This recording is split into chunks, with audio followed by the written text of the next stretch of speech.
Shalom. Welcome to our study on Daniel, Vision and Dreams of the End Time. This is part 6 of our study. Shalom. இது நம்முடைய 6ஆம் பகுதியாக படிப்புக்கு வந்திருக்கிறோம். தானியேல் தன்னுடைய சொப்பனமும் கடைசி காலத்தையும் குறித்து நாம் தொடர்ச்சியாக பார்த்து கொண்டு வருகிறோம். Now, if you remember, we have seen that chapters 1 to 6 is more historical, chapter 6 to 12 is more prophetical. உங்களுக்கு ஞாபகம் இருக்கும் என்று சொன்னால் 1ஆம் அதிகாரத்திலிருந்து 6ஆம் அதிகாரம் வரைக்கும் பார்க்கும்போது அது சரித்திரமாய் இருக்கிறது. 7ஆம் அதிகாரத்திலிருந்து 12ஆம் அதிகாரம் வரைக்கும் பார்க்கும் என்று சொன்னால் இது தீர்க்க தரிசனத்தை குறித்து இருக்கிறது. Chapter 7 to 12 is the record of 4 visions or dreams that Daniel received. 7ஆம் அதிகாரத்திலிருந்து 12ஆம் அதிகாரம் வரைக்கும் பார்க்கும் பொழுது தானியேலுக்கு ஏற்பட்ட அல்லது கிடைத்த 4 தரிசனங்களை குறித்து நாம் பார்த்து கொண்டு வருகிறோம். The first one is recorded in chapter 7. முதல் காரியத்தை பார்க்கும்போது 7ஆம் அதிகாரத்தில் குறிக்கப்பட்டிருக்கிறது. The second one is recorded in chapter 8. இரண்டாவது காரியம் 8ஆம் அதிகாரத்தில் குறிக்கப்பட்டிருக்கிறது. The third one is recorded in chapter 9. மூன்றாம் காரியத்தை பார்க்கும்போது 9ஆம் அதிகாரத்தில் குறிக்கப்பட்டிருக்கிறது. The last 3 sessions we were focusing on chapter 9. கடைசி 3 பகுதியை பார்க்கும் பொழுது இந்த 9ஆம் அதிகாரத்தில் நம் கவனத்தை வைத்துக் கொண்டு வருகிறோம். And the fourth vision is recorded in chapters 10, 11 and 12. These 3 chapters is one vision. கடைசி காரியத்தை பார்க்கும்போது தானியேல் 10ஆம் அதிகாரம், 11ஆம் அதிகாரம், 12ஆம் அதிகாரத்தில் அடக்கமாய் இருக்கிறது. இது 3 அதிகாரத்தையும் பார்க்கும்போது ஒரே தரிசனத்தை குறிக்கிறது. Now our text is Daniel chapters 10, 11 and 12. 3 chapters, but remember it comprises just one vision. நம்முடைய வசனம் எங்கேருந்து எடுக்கப்படுகிறது என்று சொன்னால் தானியேல் 10ஆம் அதிகாரம், 11ஆம் அதிகாரம், 12ஆம் அதிகாரத்தில் நாம் எடுக்கிறோம். இந்த 3 அதிகாரத்தையும் பார்க்கும்போது ஒரே தரிசனத்தை அடக்கியுள்ளதாய் காணப்படுகிறது. Now this vision comes as we read in chapter 10 verse 1, third year of King Cyrus of Persia. இந்த தரிசனமானது எங்கே வருகிறது என்று சொன்னால் 10ஆம் அதிகாரத்தில் 1ஆம் வசனத்தில் நாம் வாசிக்கிறோம். பர்சியாவின் ராஜாவாகிய கோரேஸ் ராஜாவின் 3ஆம் ஆண்டில் கிடைக்கிறது என்று பார்க்கிறோம். Now if you remember, King Cyrus came or arrived in year 539, so this would be around 536. கோரேஸ் ராஜாவை பார்க்கும்போது 539ஆம் ஆண்டில் வருகிறார். இது ஏறக்குறைய 536ஆம் ஆண்டில் கிடைக்கிறது. Now chapter 10 is a prologue, an introduction if you like.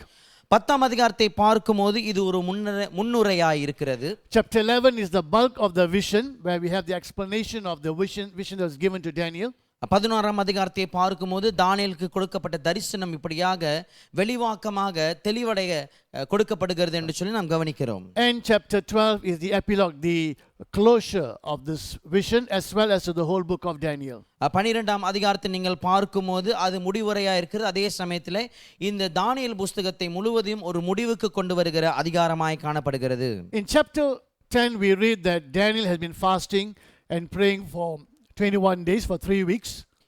இங்கே 10ஆம் அதிகாரத்தில் நாம் பார்க்கிறோம் தானியேல் இப்படியாக 3 வாரங்களாக அல்லது 21 நாளாக உபவாசம் எடுத்துக்கொண்டு ஜெபித்துக் கொண்டிருக்கிறார் என்று சொல்லி. At the end of the 21 days, Gabriel will appear to Daniel and he will give him a vision of what's going to happen in the future.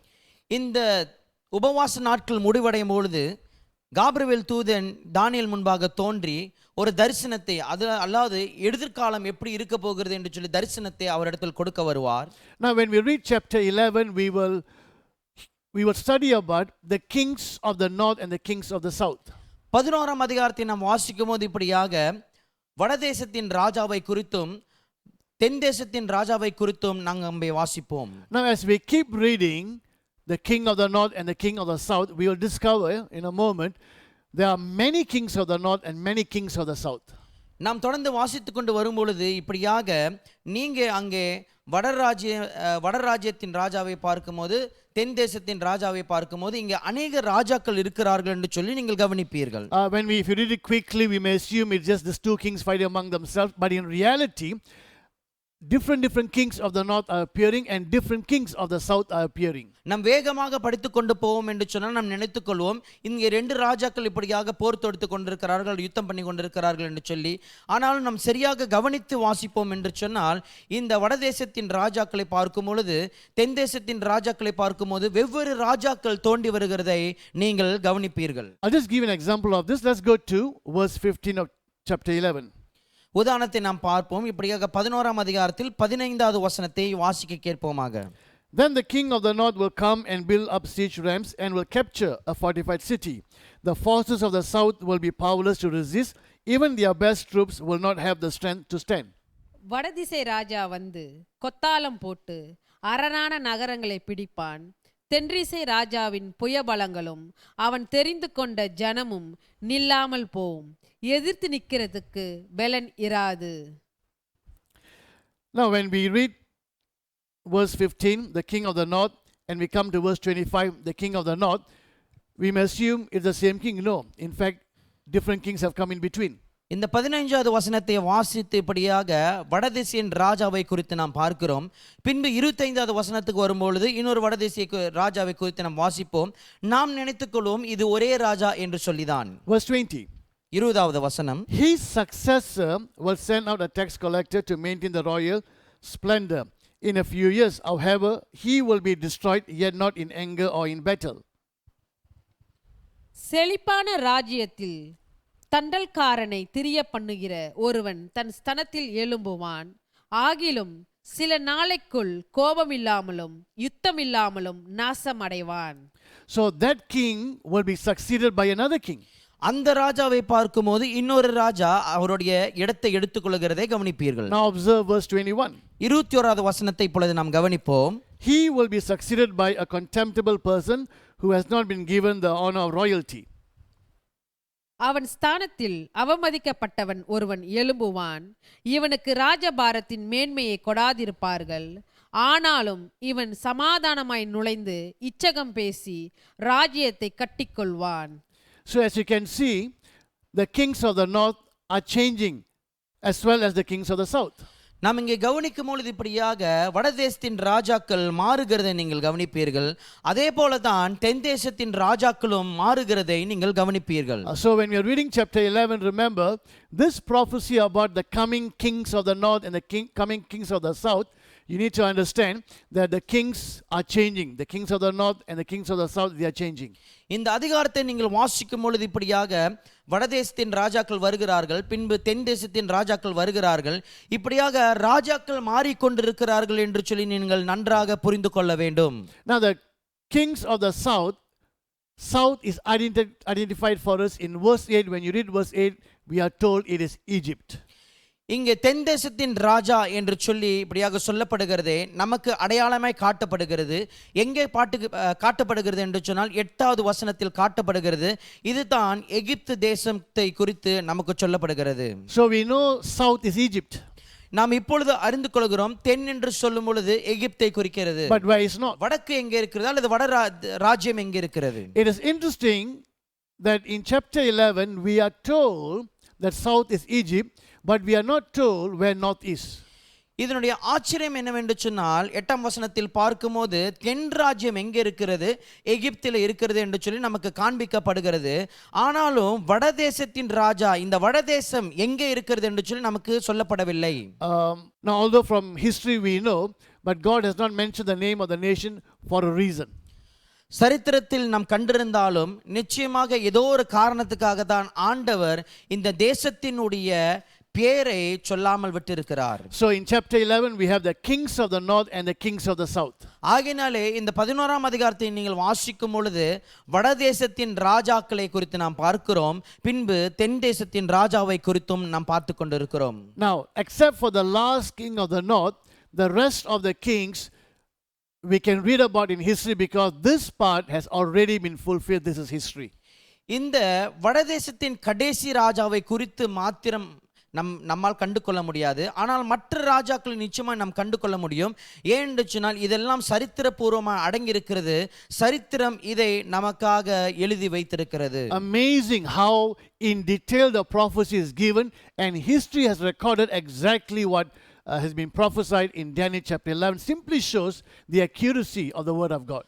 தானியேல் 11ஆம் அதிகாரத்தில் சொல்லப்பட்டிருக்கிற இந்த காரியங்கள் மிகவும் ஆச்சரியமாக விளங்கும். ஏனென்று சொன்னால் கர்த்தருடைய தீர்க்க தரிசனம் எப்படி மிகவும் தெளிமையாகவும் கூர்மையாகவும் இருக்கிறது என்று சொல்லி சரித்திரத்தில் நாம் பார்க்கும்போது இதெல்லாம் அடங்கி இருக்கிறதை நீங்கள் கவனித்து வருவீர்கள். Now some say there were 6 kings of the north and 6 kings of the south that I mentioned here. If you include the final king of the north, then you have 7 in the north and 6 in the south.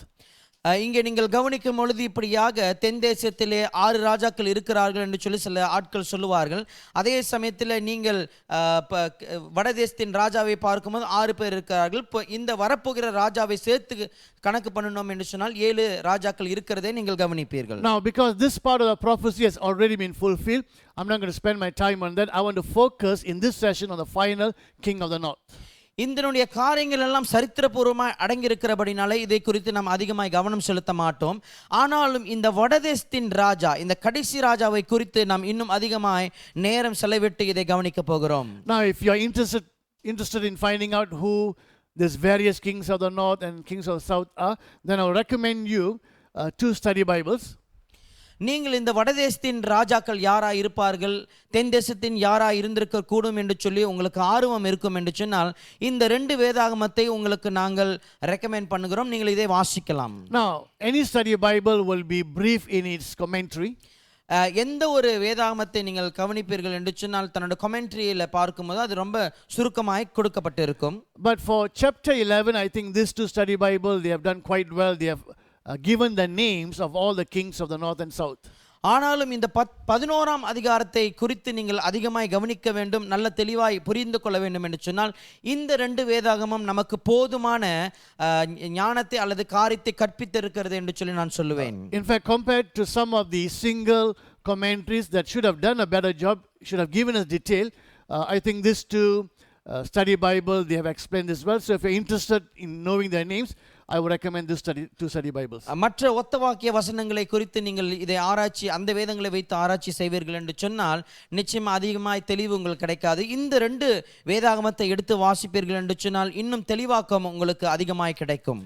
One is the Global Study Bible, which is based on the ESV translation. The other one is the NIV Study Bible. Global Study Bible என்று சொல்லி ESV ஆங்கில மொழிபெயர்ப்பில் இருக்கிறது. இன்னொரு வேதத்தை பார்க்கும்போது NIV Bible Study Bible, இது ஆங்கிலத்தில் உள்ள வேதாகமம் தான். Now let's go to verse 2. இப்பொழுது 2ஆம் வசனத்தை நாம் கவனிப்போம். And now I will show you the truth. Behold, 3 more kings shall arise in Persia, and a 4th shall be far richer than all of them. And when he has become strong through his riches, he shall stir up all against the kingdom of Greece. இப்போது நான் மெய்யான செய்தியை உனக்கு அறிவிப்பேன். இதோ இன்னும் 3 ராஜாக்கள் பெர்சியாவில் எழும்புவார்கள். அதன் பின்பு 4ஆம் ராஜாவாய் இருப்பவன் எல்லோரிலும் மகா ஐஸ்வர்ய சம்பனாகி தன் ஐஸ்வர்யத்தினால் பலன் கொண்டு கிரேக்கு ராஜாக்கு விரோதமாக சகலவரையும் எழுப்பி விடுவான். Now there can be many kings in Persia, but the focus of the Bible is always on the main ones. பெர்சியாவில பார்க்கும்போது अनेक ராஜாக்கள் இருந்திருக்கலாம், ஆனாலும் வேதத்தினுடைய கவனிப்பு எப்பொழுதும் எங்கே இருக்கும் என்று சொன்னால் முக்கியமான நபர்கள் மீது தான் இருக்கும். 3 more kings will come. இன்னும் 3 ராஜாக்கள் எழும்பி வருவார்கள். Again, history helps us in identifying who are these 3 main kings. இந்த 3 முக்கியமான ராஜாக்கள் யாரா இருந்திருப்பார்கள் என்று சொல்லி சரித்திரம் நமக்கு மிகவும் உதவி செய்கிறது. Now the first one is Cambyses, the second one is Smerdis, and the third one is Darius Hystaspes. இந்த முதல் ராஜாவை பார்க்கும்போது கம்பிசேஸா இருக்கிறார். இரண்டாவது ராஜாவை பார்க்கும்போது ஸ்மெர்டிஸ், மூன்றாவது ராஜாவை பார்க்கும்போது தரியுஸ் அல்லது தரியுஸ் ஹிஸ்டப்சிஸ் என்று சொல்லுவார்கள். Now Darius, this king also was known by Ahasuerus, Artaxerxes, or Darius. This Darius is different from the earlier one. This is the one that we read about in the book of Esther. இந்த தாரியு ராஜாவை நீங்கள் பார்ப்பீர்கள் என்று சொன்னால் அவர் அசாஹெரஸ் என்று சொல்வார்கள், அல்லது ஆர்த்தசஷ்டா என்று சொல்வார்கள், தரியோ என்று சொல்வார்கள். இப்படியாக இந்த ராஜாவை பார்க்கும்போது நாம் ஏற்கனவே கவனித்த உள்ள ராஜா கிடையாது, இவர் வேறொரு தரியோ ராஜாவா இருக்கிறார். Then a 4th king will appear, that is Xerxes. பின்பு 4வது ராஜா எழும்பி வருகிறார், இவர்தான் சர்ஸ்டா.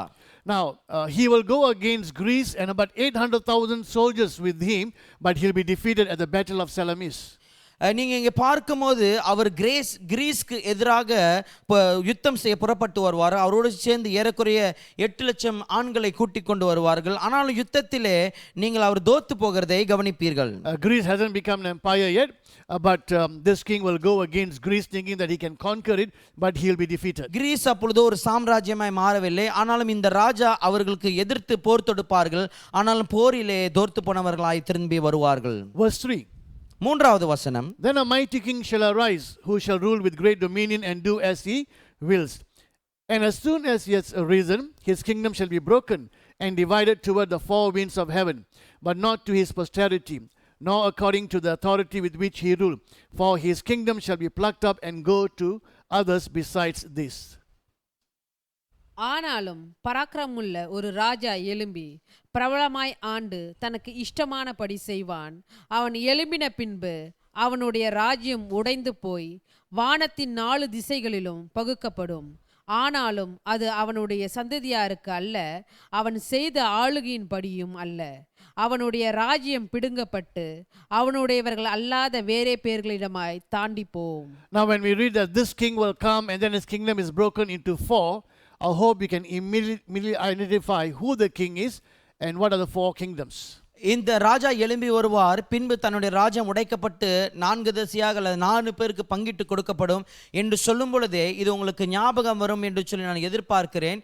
இந்த ராஜா யாரா இருக்கக்கூடும் என்று சொல்லி. I remind you in Daniel chapter 7, remember the leopard with 4 heads, and chapter 8, remember the goat with a prominent horn. The horn will be broken and 4 other horns will come. Do you remember that? இந்த தானியேல் புத்தகத்தில் நான் கவனித்திருந்த அதிகாரத்தில் பார்க்கும் பொழுது இப்படியாக இந்த 4 தலையுடைய சிவங்கையை பார்க்கும் பொழுது அல்லது ஒரு கொம்பு, இந்த கொம்பு உடைந்த உடனே 4 கொம்பு எழும்பி வருகிறதை இதை குறித்து நாம் கவனித்திருப்போம். இது யார் என்று சொல்லி இப்பொழுது அறிந்திருப்பீர்கள் என்று சொல்லி நம்புகிறேன். Okay, so that mighty king here is Alexander the Great, and when he died, his kingdom, he had many generals, they all fought among themselves, but finally it became 4 major kingdoms. இங்கே பார்க்கும்போது இந்த ராஜா யார் என்று சொன்னால் நிச்சயமாக மகா Alexander தான் நான் சொல்ல வேண்டும். அந்த ராஜா மரித்த பின்பு இப்படியாக தன்னுடைய தளபதிகள் நிறைய பேர் சண்டை போட்டுக் கொள்வார்கள், ஆனால் 4 பேருக்கு மாத்திரமே முக்கியமான ராஜ்யங்கள் கொடுக்கப்படும். And since the kingdom is fragmented, it will not have the same power that Alexander had. இந்த ராஜ்யமானது இப்படியாக உடைக்கப்பட்டிருக்கிறபடினாலே அல்லது துண்டிக்கப்பட்டிருக்கிறபடினாலே மகா அலெக்சாண்டர் கொண்ட அந்த வலுவான ராஜ்யம் இனி காணப்படாது. It also says it will not go to his descendants. அதே சமயத்தில் சொல்லப்பட்டிருக்கிறது தன்னுடைய சந்ததிக்கு இந்த ராஜபாரியம் போய் சேராது என்று சொல்லி. You know, I think for a common person at that time, I think for many young people at that time, they would have wished, how I wish Alexander the Great was my father, because the whole kingdom will be mine. அந்த நாட்களில் இளைஞராக இருந்தவர்கள் நினைத்திருப்பார்கள், Alexander, இந்த மகா Alexander என்னுடைய தகப்பனாக இருந்தால் எப்படி இருக்கும் என்று சொல்லி இந்த ராஜ்யம் என்னுடையதாக இருக்கும் என்று சொல்லி. But here we read that it will not go to his descendants. ஆனாலும் இங்கே நாம் வாசிக்கிறோம் இது தன்னுடைய சந்ததிக்கு போய் செல்லாது என்று சொல்லி. It is said when we read about this great Alexander, this great conqueror, when we read about what happened to his family after his death, it's very tragic. இந்த மகா அலெக்சாண்டருடைய குடும்பத்துக்கு நேர்ந்த காரியங்களை, அவர் மரித்த பின்பு நேர்ந்த காரியங்களை நீங்கள் வாசிப்பீர்கள் என்று சொன்னால் மிகவும் அது கோரமாக காணப்படும். Let's see a few examples. ஒரு சில உதாரணங்களை நாம் கவனிப்போமாக. Now his wife Statira was murdered soon after his death by his other wife Roxana. அவருடைய மனைவியாக ஸ்டட்டீரா இப்படியாக இன்னொரு மனைவியாகிய ரொக்ஸானா மூலமாக கொல்லப்படுவார். Then his brother Aridaeus, who succeeded him, he was killed together with his wife Eurydice by command of Olympias, Alexander's mother, after he had been king about 6 years and some months. இந்த ராஜா பின்பு அடுத்த ராஜா எழும்பி வருகிறார். தன்னுடைய சகோதரன் எரடியஸ் என்ற பெயருடையவர் தன்னுடைய மனைவியும் அவரோடு சேர்ந்து ராஜபாரத்துக்கு வருகிறார்கள். ஆனாலும் தன்னுடைய தாயாகிய ஒலிம்பியாஸ் மூலியமாக இவர்கள் கொல்லப்படுகிறார்கள். ஏறக்குறைய 6 மாதம் இவர் ராஜபாரியம் வந்த பின்பு இவரை கொண்டு விடுகிறார்கள். Then his own mother Olympias herself was killed in revenge by the soldiers. பின்பு நீங்கள் பார்க்கும் பொழுது தன்னுடைய தாயாகிய ஒலிம்பியாஸை பார்க்கும் பொழுது தன்னுடைய போர்ச்சவர்கள் இப்படியாக பழி வாங்கி அவரை கொண்டு விடுவார்கள். And then Alexander Agus, his son, together with his mother Roxana, was slain by the order of Cassander. நீங்கள் பின்பு பார்க்கும்போது அலெக்சாண்டர் ஏகஸ் தன்னுடைய சொந்த மகனும் தன்னுடைய தாயுமாகிய ரொக்ஸானா இப்படியாக கெசண்டருடைய அதிகாரத்தின் நிமித்தமாக இப்படியாக ஆணை நிமித்தமாக அவர்கள் கொல்லப்படுவார்கள். Remember, Roxana is the one who killed the other wife of Alexander. உங்களுக்கு ஞாபகம் இருக்கும், அதாவது ரொக்ஸானா என்று பார்க்கும்போது அலெக்சாண்டர் உடைய இன்னொரு மனைவியை கொன்றவராய் இருக்கிறார். Now she herself and the son, they are killed. அவரும் தன்னுடைய சொந்த குமாரனை பார்க்கும்போது இப்படியாக கொல்லப்படுகிறதை நீங்கள் கவனிப்பீர்கள். Killed by Cassander. கெசண்டர் என்கிற நபர் அவர்களை கொன்று போடுகிறார். I hope that name rings a bell. That's one of the 4 generals of Alexander. இந்த கெசண்டர் என்று சொல்லும்போது உங்களுக்கு ஞாபகம் வரும் என்று சொல்லி நான் எண்ணுகிறேன். இவர் யார் என்று சொன்னால் மகா அலெக்சாண்டருடைய ஒரு தளபதி ஆயிருக்கிறார். He doesn't want to leave the son of Alexander because he might grow up and he might want to take back the kingdom, so he got rid of them. அலெக்சாண்டருடைய மகனை உயிரோடு விடக்கூடாது என்று சொல்லி அவர் நினைத்திருக்கிறார் என்று சொல்லி உயிரோடு இருப்பார் என்று சொன்னால் வளர்ந்து வந்த பின்பு மீண்டும் ராஜ்யத்தை சுகந்து கொள்வார் என்று சொல்லிதான் மகனை கொண்டு விடுகிறார். 2 years after, his other son Hercules with his mother Basin was privately murdered by Polysperchon, so that 15 years after his death, not one of his family or posterity remained alive. நீங்க இங்கே பார்க்கும்போது 2 வருஷம் கழிந்த பின்பு இன்னொரு மகனாகிய ஹெர்குலிஸ் அவரோட தாயார் பர்சின் கூட சேர்ந்து இப்படியாக தனிப்பட்ட ரீதியிலே ரகசியமாய் பொலிஸ்பெர்கான் என்கிற நபரால் கொல்லப்படுகிறார்கள். இந்த 15 வருஷம் கழித்த பின்பு இந்த மரணம் நடக்கிறது. அந்த சந்ததியை பார்க்கும்போது குடும்பத்தாரிலிருந்து யாரும் ராஜ்யபாரத்துக்கு வரவில்லை என்று சொல்லி கவனிக்கலாம். Mighty conqueror Alexander the Great. மகா அலெக்சாண்டர் மிகவும் வல்லுனர், அவர் ஆண்டு கொண்டவர். He conquered almost the known world at that time. அந்த காலகட்டத்தில் மிகவும் பேர் பெற்ற சாம்ராஜ்யங்களை கைப்பற்றியவனாய் காணப்பட்டார். But after his death, within 15 years, his whole family vanished. ஆனாலும் அவருடைய மரணத்துக்கு பின்பு 15 வருஷத்துக்குள்ளாக தன் முழு குடும்பமும் அழிந்து போனதை நீங்கள் கவனிப்பீர்கள். It is said that it came to a tragic end. இப்படிப்பட்ட சோகமான முடிவு வந்ததை குறித்து நினைக்கும் போது மிகவும் சோகமாக இருக்கிறது. Okay. Now, as I mentioned earlier, we're not going to be looking at all the kings because that is history. நாம் எல்லா ராஜ்யம் பார்க்க மாட்டோம் என்று சொல்லும்போது நான் சொல்லியிருந்தேன். ஏனென்று சொன்னால் இது சரித்திரத்தில் அடங்கியிருக்கிற ஒரு காரியம். I'm going to focus on the final king of the north, which I believe is the Antichrist. இந்த வடதேசத்தின் ராஜாவுடைய கடைசி ராஜாவை குறித்து நாம் பார்க்க போகிறோம். இது யார் என்று சொல்லி நம்புகிறோம் என்று சொன்னால் அந்தி கிறிஸ்து என்று சொல்லி நம்புகிறோம். The little horn that was introduced in chapter 7. 7ஆம் அதிகாரத்தில் அறிமுகமாக்கப்பட்ட அந்த சிறு கொம்பு, and then the same horn we see in chapter 8. பின்பு அதே கொம்பை 7ஆம் அதிகாரத்தில் நாம் பார்த்தோம். And then in chapter 9 verse 27, if you remember, there are 4 individuals. The last individual, the one who confirms the covenant with many. 9ஆம் அதிகாரத்தில் பின்பு நாம் பார்த்தோம். இப்படியாக 4 நபர்களை குறித்து நாம் பார்த்திருந்தோம். அநேகரோடு ஒப்பந்தம் செய்கிற ஒரு நபரை குறித்து நாம் பார்த்திருந்தோம். And here the same person, we are going to look at him as the king of the north, or the final king of the north. இங்கே அதே நபரை இப்படியாக இந்த வடதேசத்தின் கடைசி ராஜாவாக என்று சொல்லி நாம் அவரை கவனிக்க போகிறோம். So the little horn is the king of the north, the final king of the north, and that is the Antichrist. அந்த சின்ன கொம்பு தான் இந்த வடதேசத்தினுடைய கடைசி ராஜாவா இருக்கிறார். இதுதான் அந்தி கிறிஸ்து. Right in the book of Daniel, God is giving us information after information, giving us the profile of this final dictator, the little horn.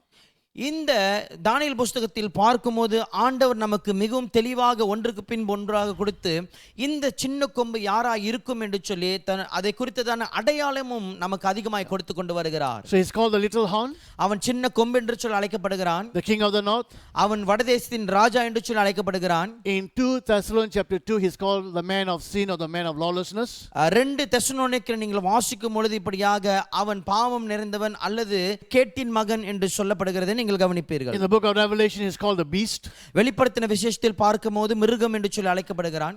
In 1 John, he is called the Antichrist. 1 யோவானில் நீங்கள் கவனிக்கும்போது அவன் அந்தி கிறிஸ்து என்று சொல்லி அழைக்கப்படுகிறான்.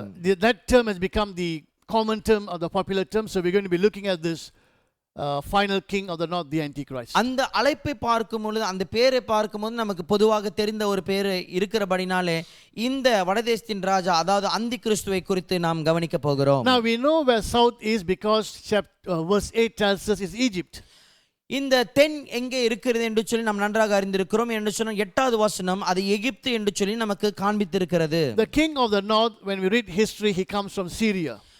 இந்த வடதேசத்தின் ராஜாவை குறித்து நீங்கள் சரித்திரத்தில் வாசிப்பீர்கள் என்று சொன்னால் அவர் சீரியாவிலிருந்து புறப்பட்டு வருகிறதை கவனிப்பீர்கள். Now I think there's a reason why Syria is not mentioned. ஏன் இங்கே சீரியா சொல்லப்படவில்லை என்று சொல்லி நிச்சயமா ஏதாவது காரணம் இருக்கும் என்று சொல்லி நான் நம்புகிறேன். Because if Syria was mentioned, then we'll put a circle and we only look at that country alone. Syria என்று சொல்லி சொல்லப்பட்டிருக்கும் என்று சொன்னால் ஒரு வட்டத்தை போட்டு அந்த நாட்டில் மாற்றம் நம்முடைய முழு கவனத்தையும் வைத்திருந்திருப்போம். But this is the Seleucid kingdom, which is much bigger than Syria. இது பார்க்கும்போது செலூசைட் சாம்ராஜ்யமா இருக்கிறது, சீரியாவை காட்டிலும் இன்னும் பெரிய தேசமா அல்லது எல்லையாக இருக்கிறது. But the king of the north will come through Syria. ஆனாலும் இந்த வடதேசத்தின் ராஜா சீரியாவிலிருந்து புறப்பட்டு வருவான் என்று சொல்லி கவனிக்கிறோம். In the next session, which I will still talk about a little on, I will show you a passage where I believe the exact country from where he will come from is mentioned. அடுத்த பகுதியை நாம் பார்க்கும் பொழுது, அடுத்த பாடத்தில் பார்க்கும் பொழுது இப்படியாக இந்த சிறு கொம்பை குறித்து நாம் இன்னும் படித்து வருவோம். விசேஷமாக எங்கேருந்து என்று சொல்லி குறிப்பாக எந்த நாட்டிலிருந்து இந்த ராஜா புறப்பட்டு வருவான் என்று சொல்லி நமக்கு சொல்லப்பட்டிருக்கிறது. அடுத்த பாடத்தில் இதை நாம் கவனிப்போமாக. And I think something will take place where Syria will become a part of his kingdom. ஏதாவது ஒரு காரியம் நிச்சயமா ஒன்று அங்கே சம்பவிக்க போகிறது. அப்பொழுது இந்த சீரியா அந்த ராஜாவினுடைய ஒரு ராஜ்யத்தின் பகுதியாய் காணப்பட போகிறது. I will comment a little bit more in the next session when we look at this part of the prophecy. இந்த பகுதியின் தீர்க்க தரிசனத்தை அடுத்த பகுதியில் நாம் கவனிக்கும் போது இதை குறித்து இன்னும் நான் உரைப்பேன். Now Daniel chapter 11, I'm going to start from verse 36 until the last verse, and let's look at the profile that's been given to us regarding the Antichrist. தானியேல் 11ஆம் அதிகாரத்தில் பார்க்கும்போது 36ஆம் வசனத்திலிருந்து நாம் கவனித்துக் கொண்டு வரப்போகிறோம். இப்படியாக அந்தி கிறிஸ்துவை குறித்து நமக்கு என்னென்ன சொல்லப்படுகிறது என்று சொல்லி இந்த வசனத்தின் கடைசி பகுதியிலிருந்து நாம் ஆரம்பிக்க போகிறோம். Now we won't be reading all the verses, but this all of this coming from chapter 11. இந்த எல்லா வசனத்தையும் நாம் வாசிக்க மாட்டோம், ஆனாலும் இந்த எல்லாம் காரியமும் 11ஆம் அதிகாரத்திலிருந்தே காணப்படுகிறது. Okay, now let's look at the profile that's been given to us in this chapter. இந்த அதிகாரத்தில் நமக்கு கொடுக்கப்பட்டிருக்கிற இந்த காரியங்களை அல்லது ஆட்களை குறித்து நாம் கவனிப்போமாக. If you want to build up a profile of or detailed profile of the Antichrist, bring what we have read in chapter 7, bring what we read in chapter 8, bring it together. Also chapter 9 verse 27, bring it together and add it to chapter 11. இந்த profile, இந்த மனுஷனை குறித்து நாம் அதிகமாய் அறிந்து கொள்ள வேண்டும், இந்த அந்தி கிறிஸ்துவை குறித்து அதிகமாய் நாம் அறிந்து கொள்ள வேண்டும் என்று சொன்னால் நீங்கள் 7ஆம் அதிகாரத்தை கொண்டு வர வேண்டும், 9ஆம் அதிகாரத்தை கொண்டு வர வேண்டும். பின்பு இந்த வசனத்தெல்லாம் இணைத்து நீங்கள் கவனிக்கும் பொழுது இவனை குறித்ததான இன்னும் அதிகமான அடையாளங்கள் உங்களுக்கு காணப்படும். That way we'll be building up a detailed profile of this last dictator who will come to oppress the saints. இதன் மூலமாக இப்படியாக பரிசுத்தவான்களை கடைசி காலத்தில் ஒடுக்க வரப்போகிறவனை குறித்து நாம் இன்னும் அதிகமாக தெரிந்து கொள்வோம். Now in verse 36 we read, he will exalt and magnify himself above every god. 36ஆம் வசனத்தில் வாசிக்கிறோம், இப்படியாக அவன் மற்ற தெய்வங்களுக்கு முன்பாக தன்னைத்தானே இன்னும் அதிகமாய் உயர்த்தி கொள்வான் என்று சொல்லி. This is exactly what we read in 2 Thessalonians chapter 2 verse 4, where the man of lawlessness or the man of sin will go into the temple built for God and he will claim himself God. இதே காரியத்தை தான் 2 தெசலோனிக்கேயர் 2ஆம் அதிகாரம் 4வது வசனத்தில் வாசிக்கிறோம். கேட்டின் மகன் இப்படியாக ஆலயத்தில் அமர்ந்து அவன் எல்லா புகழையும் மகிமையும் அவனுக்கே ஏற்றுக்கொண்டு தேவனுக்கு மேலாக தன்னை உயர்த்தி கொள்வான் என்று சொல்லி. In the same verse we read that he will speak against the God of God, which is Yahweh God. அதே வசனத்தில் நாம் வாசிக்கிறோம், இப்படியாக தேவாதி தேவனுக்கு விரோதமாக ஆச்சரியமான காரியங்களை பேசுவான், அதாவது யாவே தேவனுக்கு விரோதமாக காரியங்களை அவன் பேசுவான் என்று சொல்லி. This is what we read exactly in Revelation chapter 13 verse 6, where the beast will speak against God. இதே காரியத்தை தான் வெளிப்படுத்தின விசேஷம் 13ஆம் அதிகாரம் 6வது வசனத்தில் வாசிக்கிறோம், அந்த மிருகம் தேவனுக்கு புறம்பாக அல்லது விரோதமாக பேசும் என்று சொல்லி. And also in the same verse, he will be successful until the time of wrath is completed. அதே வசனத்தில் நாம் தொடர்ச்சியாக வாசிப்போம் என்று சொன்னால் கோபம் தீரும் அளவும் அவனுக்கு காரியம் கைகூடி வந்திருக்கும் என்று சொல்லி. The wrath of God will be poured upon him and his army. அவன் மீதும் அவனுடைய சேனையின் மீதும் ஆண்டோட உக்கிரம் அல்லது கோபம் ஊற்றப்படும் என்று சொல்லி நாம் கவனிக்கிறோம். When does this destructive wrath will be poured out? இந்த அழிக்கின்ற இந்த கோபாக்கினை எப்பொழுது அவன் மீது ஊற்றப்படும்? Now in the book of Revelation we read about the wrath of God. வெளிப்படுத்தின விசேஷத்தில் ஆண்டோட கோபாக்கினை குறித்து நாம் கவனிக்கிறோம். There's another word that's also translated sometimes in certain translation as the wrath of God. சில வார்த்தையை பயன்படுத்தி இப்படியாக சில மொழிவாக்கம் செய்யும் பொழுது இது ஆண்டோடைய கோபாக்கினை என்று சொல்லி இந்த மொழிபெயர்ப்பிலே சொல்லியிருப்பார்கள். If you know, the book of Revelation has got 7 seals and 7 trumpets and 7 bowls. இந்த வெளிப்படுத்தின புத்தகத்தை நீங்கள் வாசிப்பீர்கள் என்று சொன்னால் 7 முத்திரைகள், 7 எக்காளம், 7 கலசங்களை குறித்து சொல்லப்பட்டு இருக்கிறோம். Now, how we arrange these 3 sevens, the different views. இந்த 7 காரியங்களை எப்படி நாம் அதை வரிசைப்படுத்த போகிறோம் என்று சொல்லி வெவ்வேறு பார்வைகள் இதை குறித்து இருக்கிறது. Now, there's a word called thumos, and that is also God's anger. டூமோஸ் என்று சொல்லுகிற ஒரு வார்த்தை இருக்கிறது, அதுவும் தேவனுடைய கோபாக்கினை காண்பிக்கிறது. During the great tribulation we will find God's anger. இந்த மகா உபத்திரத்தில் பார்க்கும்போது ஆண்டவருடைய கோபாக்கினையை நாம் சந்திப்போம். But when God comes to complete his anger, the word there is orge, chapter 6, Revelation chapter 6. ஆண்டவர் தம்முடைய முழு கோப ஆக்கினை தீர்த்து கொள்ள வரும்பொழுது இந்த வார்த்தை ஓர்கே என்று சொல்லி பயன்படுத்தப்படுகிறது. Let's read Revelation chapter 6. வெளிப்படுத்தின விசேஷம் 6ஆம் அதிகாரத்திலிருந்து நாம் வாசிப்போம். Let me start from verse 12. 12வது வசனத்திலிருந்து நாம் ஆரம்பிப்போமாக. I watched as he opened the 6th seal. There was a great earthquake. The sun turned black like sackcloth made of goat hair. The whole moon turned blood red, and the stars in the sky fell to the earth as late figs drop from a fig tree when shaken by a strong wind. The sky receded like a scroll, rolling up, and every mountain and island was removed from its place.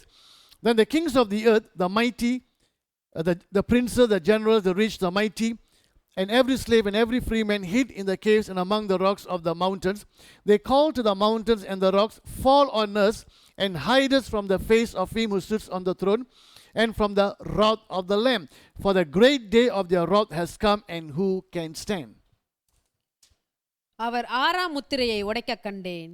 இதோ பூமி மிகவும் அதிர்ந்தது. சூரியன் கருப்பு கம்பளியைப் போல கருத்தது. சந்திரன் இரத்தம் போலாயிற்று. அத்திமரமானது பெருங்காற்றினால் அசைக்கப்படும் போது அதன் காய்கள் உதிர்கிறது போல வானத்தின் நட்சத்திரங்களும் பூமியிலே விழுந்தது. வானமும் சுருட்டப்பட்ட புஸ்தகம் போலாகி விலகி போயிற்று. மலைகள் தீவுகள் யாவும் தங்கள் இடங்களை விட்டு அகன்று போயின. பூமியின் ராஜாக்களும் பெரியோர்களும் ஐஸ்வர்யவான்களும் சேனை தலைவர்களும் பலவான்களும் அடிமைகள் யாவரும் சுயதீனர் யாவரும் பர்வதங்களின் குகைகளிலும் கண்மலைகளிலும் ஒளித்து கொண்டு பர்வதங்களையும் கண்மலைகளையும் நோக்கி, நீங்கள் எங்கள் மேல் விழுந்து சிங்காசனத்தின் மேல் வீற்றிருக்கிறவருடைய முகத்திற்கும் ஆட்டுக்குட்டியானவருடைய கோபத்திற்கும் எங்களை மறைத்து கொள்ளுங்கள். அவருடைய கோப அக்கினியின் மகா நாள் வந்து விட்டது. யார் நிலைநிற்க கூடும் என்றார்கள். Now the day of wrath, the Greek word is orge, the day of wrath has come. இந்த கோபாக்கினியின் நாள் வந்து விட்டது. இந்த இப்ரேய வார்த்தையிலே ஓர்கே என்று சொல்லுகிற இந்த காலம் வந்து விட்டது. And all those who are gathered there, they are afraid now, they are panicking. அங்கு கூடி வந்திருக்கிற யாவரையும் பார்க்கும்போது இப்பொழுது பயந்து நடுங்கிக் கொண்டிருக்கிறார்கள். Now when does this day of wrath come? இந்த கோபாக்கினை நாள் எப்பொழுது வருகிறது? Now we read the sun is darkened and the moon turns to blood and all of that. That's the 6th seal.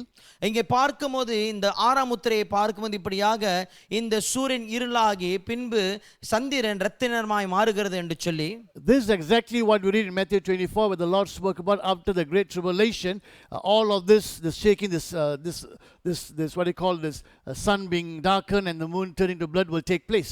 இந்த காரியத்தை தான் மத்தேயு 24ஆம் அதிகாரத்தில் பார்க்கும்போது இயேசு கிறிஸ்து தாமே தன் வருகை வரும்பொழுது இந்த அடையாளம் காரியங்கள் நடக்கும் என்று சொல்லி சொல்லுகிறதை நாம் கவனித்திருப்போம். Which happens after the great tribulation according to Matthew 24. மத்தேயு 24ஆம் அதிகாரத்தில் நீங்கள் வாசிக்கும் பொழுது இந்த மகா உபத்திரத்து பின்புதான் இதெல்லாம் நடக்கும் என்று சொல்லி நாம் கவனிக்கிறோம். So under the 6th seal, that's what we are reading. This is when the wrath of God is coming. நாம் வாசிக்கிற இடத்தை பார்க்கும்போது இந்த 6ஆம் முத்திரையை நாம் கவனிக்கிறோம். இங்கேதான் ஆண்டவருடைய கோப ஆக்கினை வெளிப்படுகிறது. And all the kings have gathered, they say, when they actually see Jesus coming, they will say the great day of wrath has come.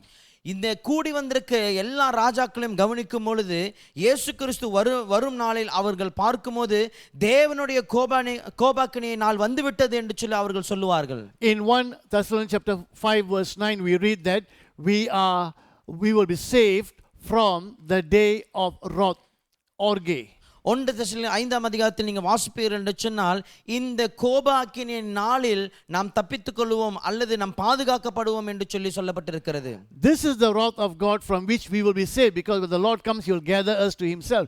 This is the wrath of God from which we will be saved. இந்த ஆண்டவருடைய கோபாக்கினில் தான் நாம் காப்பாற்றப்படுவோம் அல்லது நம்ம இப்படியாக பாதுகாக்கப்படுவோம். ஏனென்று சொன்னால் ஆண்டவர் தனக்கென்று சொல்லி நம்மளை எடுத்துக்கொள்வார். Now, who are the nations that have come together? எந்த தேசங்கள் எல்லாம் சேர்ந்து ஒன்றாக வந்திருக்கிறது? Let's go to chapter 19.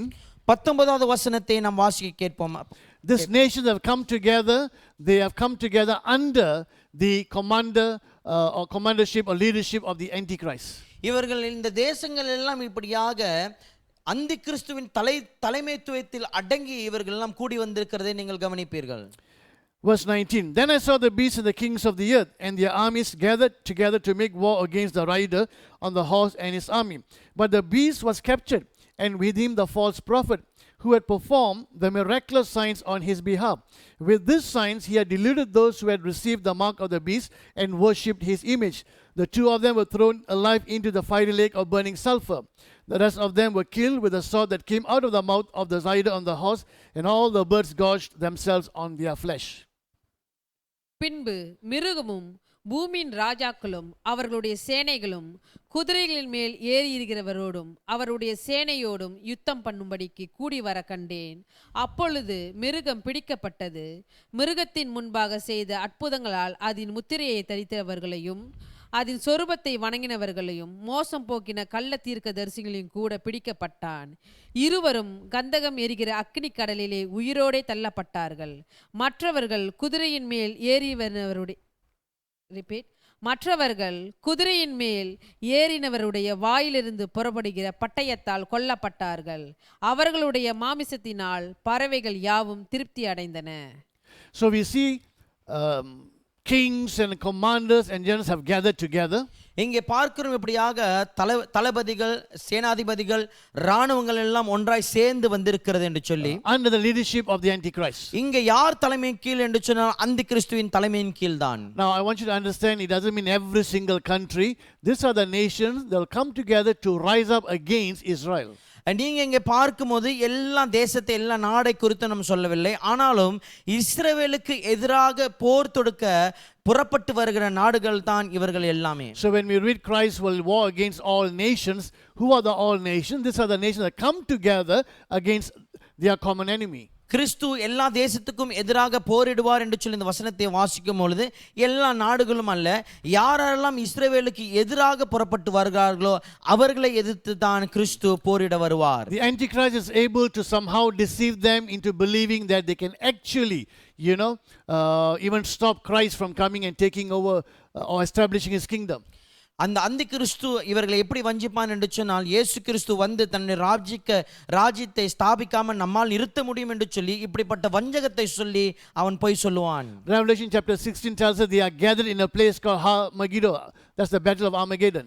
வெளிப்படுத்தின விசேஷம் 16ஆம் அதிகாரத்தில் நீங்கள் வாசிப்பீர்கள் என்று சொன்னால் ஹாமெகிடோ அல்லது ஆமகெடம் யுத்தம் செய்ய நடக்க போகிற இடத்தில் இவர்கள் கூடி வருவார்கள். So they are gathered, a great army is gathered. இங்கே பார்க்கும்போது ஒரு பெரிய வலுவான சேனை கூடி வந்திருக்கிறதை கவனிப்பீர்கள். But when they see Jesus coming, ஆனாலும் இயேசு கிறிஸ்து வருகிறதை அவர்கள் கண்டு, the coming of Christ is going to be so magnificent, so glorious, just looking at him they will panic. இயேசு கிறிஸ்துவின் வருகை மிகவும் பயங்கரமாக இப்படியாக மிகவும் பெரியதான ஒரு காரியமாக இருக்க போகிறது. இதை பார்க்கும் பொழுதே அவர்கள் இப்படியாக குழப்பம் அடைந்து வருவார்கள். And they are so full of fear, they will run and try to hide in the caves. They will run to the mountains and say, fall on us and hide us. அவர்கள் மிகவும் பயந்தபடினால் இப்படியாக மலைகளுக்குள்ளாகவும் குகைக்குள்ளாகவும் ஓடி மலைகளை பார்த்து சொல்லுவார்கள், என் மேல் பெயர்ந்து விழு என்று சொல்லி பயத்தினாலே சொல்லுவார்கள். Can you imagine what will happen if the mountains fall on them? They will become flat. உங்களால் யோசித்துக் கொள்ள முடியுமா? ஒரு மலை ஒரு மனுஷன் மீது வந்து விழும் என்று சொன்னால் நிச்சயமாக அவர்கள் தரைமட்டமாக்கப்படுவார்கள். Such is the fear they're talking to mountains. அப்படிப்பட்ட பயத்தின் ஏற்படுவதினாலே மலைகளை பார்த்து அவர்கள் பேசுவார்கள். Can you imagine how glorious the coming of Jesus is going to be? உங்களால் யோசித்து பார்க்க முடியுமா கர்த்தர் இயேசு கிறிஸ்துவின் வருகை எவ்வளவு மகிமையானதா இருக்கும் என்று சொல்லி? That is the coming I'm waiting for. அந்த வருகைக்காக தான் நான் காத்து கொண்டிருக்கிறேன். So let's be prepared to meet our Lord. ஆகையினாலே நம்முடைய கர்த்தரை சந்திக்க நாம் எல்லோரும் மிகுந்த ஆயத்தத்துடனே இருப்போமாக. Now, in verse 37, we read, He will not regard the God of his fathers.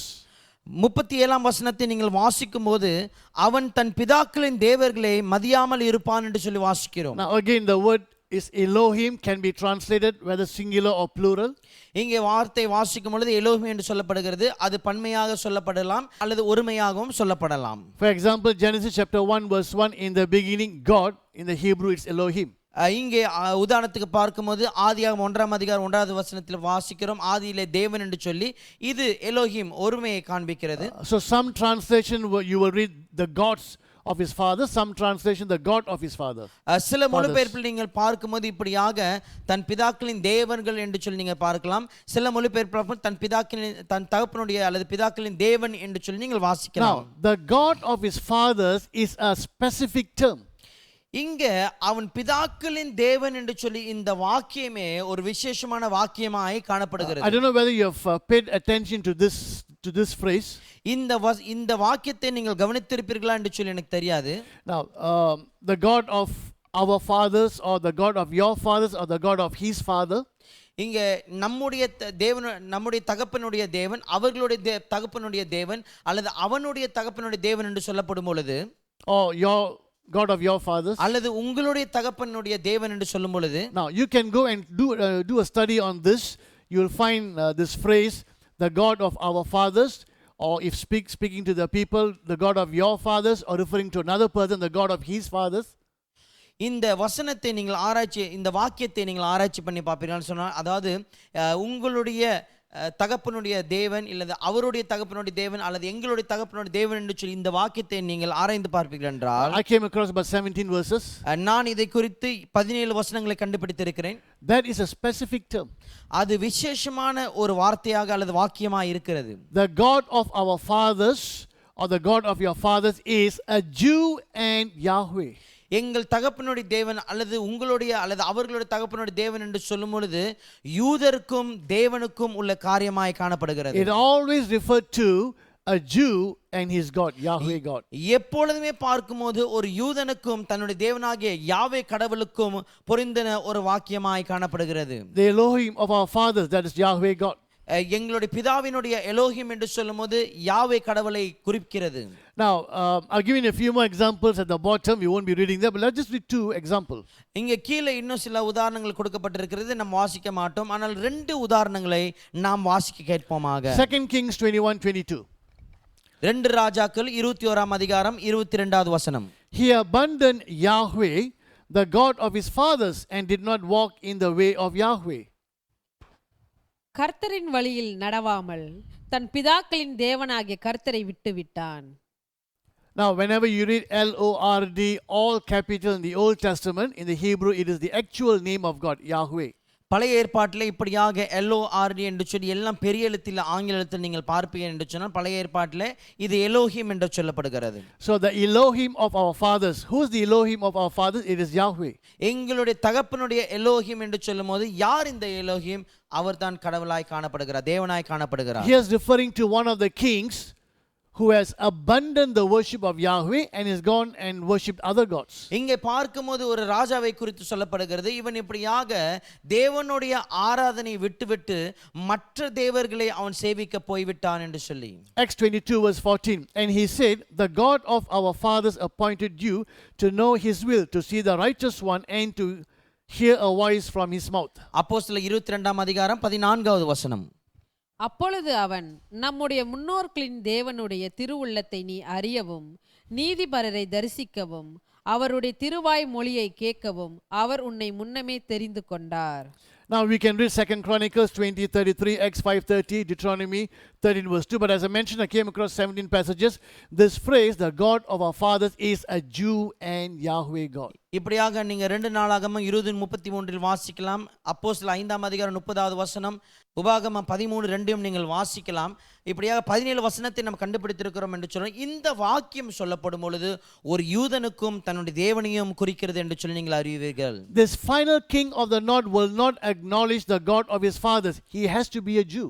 இந்த கடைசி வடதேசத்தின் ராஜாவை பார்க்கும்போது தன்னுடைய பிதாக்களின் தேவனை பொருட்டாய் எண்ணாமல் போவான் என்று சொல்லும் பொழுது இது நிச்சயமாய் ஒரு யூதனாய் தான் இருக்க முடியும். Because this consistently applied to a Jew and the worship of Yahweh. ஏனென்று சொன்னால் இந்த காரியங்கள் இந்த வாக்கியம் யாருக்கு பொருந்தும் அல்லது யாருக்கு அடக்கமாகும் என்று சொன்னால் ஒரு யூதனுக்கும் அவன் வணங்குகிற தேவனுக்கும் தான் இது பொருந்தும். So the Antichrist may very well be, and I firmly believe that, will be an apostate Jew.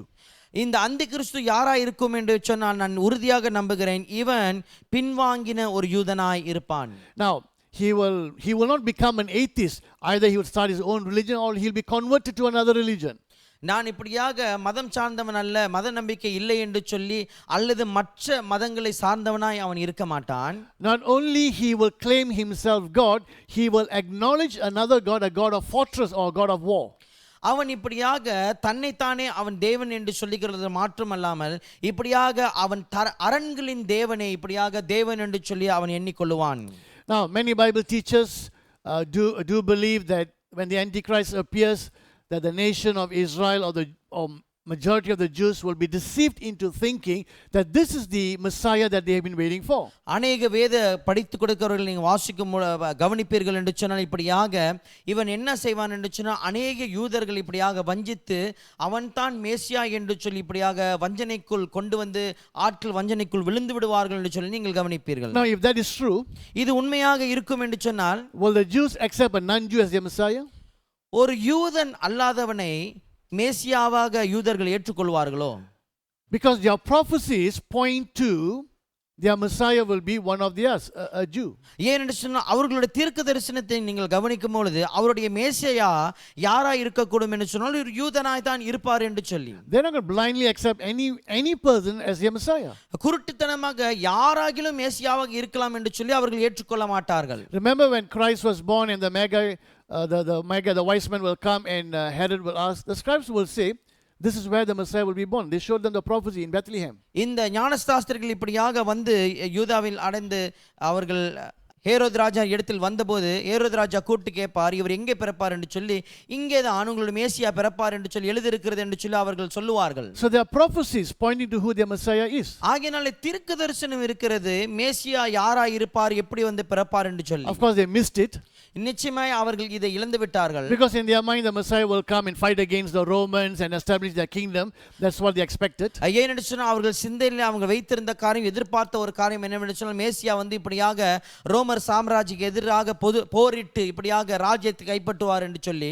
Satan is going to prepare a man in such a way, he's going to select a man, he's going to prepare him in such a way that when he proclaims himself as if he's the Messiah, and the Jews, I think, they will look at the prophecies and think, oh, yes, he's fulfilling the prophecies.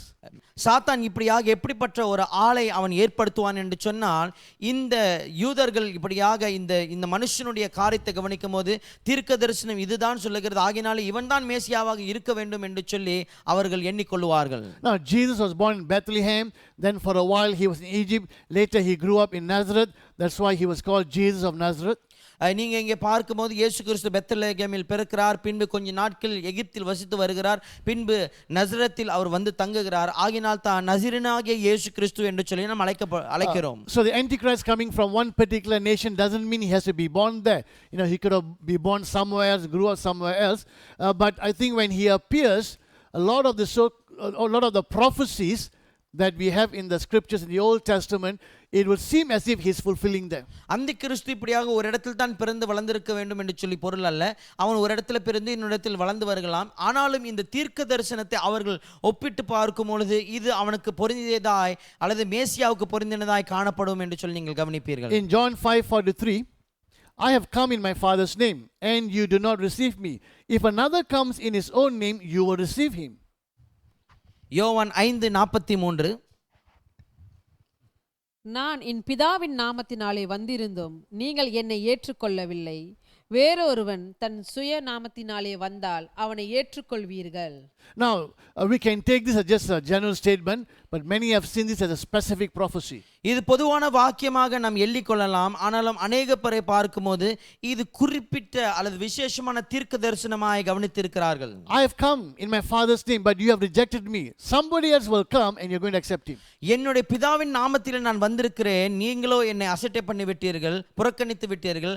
ஆனால் இன்னொருவன் என் நாமத்தில் வருவான், அவனை நீங்கள் ஏற்றுக்கொள்வீர்கள் என்று சொல்லி. That other one will be the Antichrist. அந்த இன்னொருவன் யார் என்று சொன்னால் அவன்தான் அந்தி கிறிஸ்து. Now let's think further on this. இன்னும் இதை குறித்து இன்னும் அதிகமாக யோசித்து பார்ப்போம். In Matthew 17 verse 10, we read, and the disciples asked him, then why do the scribes say that first Elijah must come?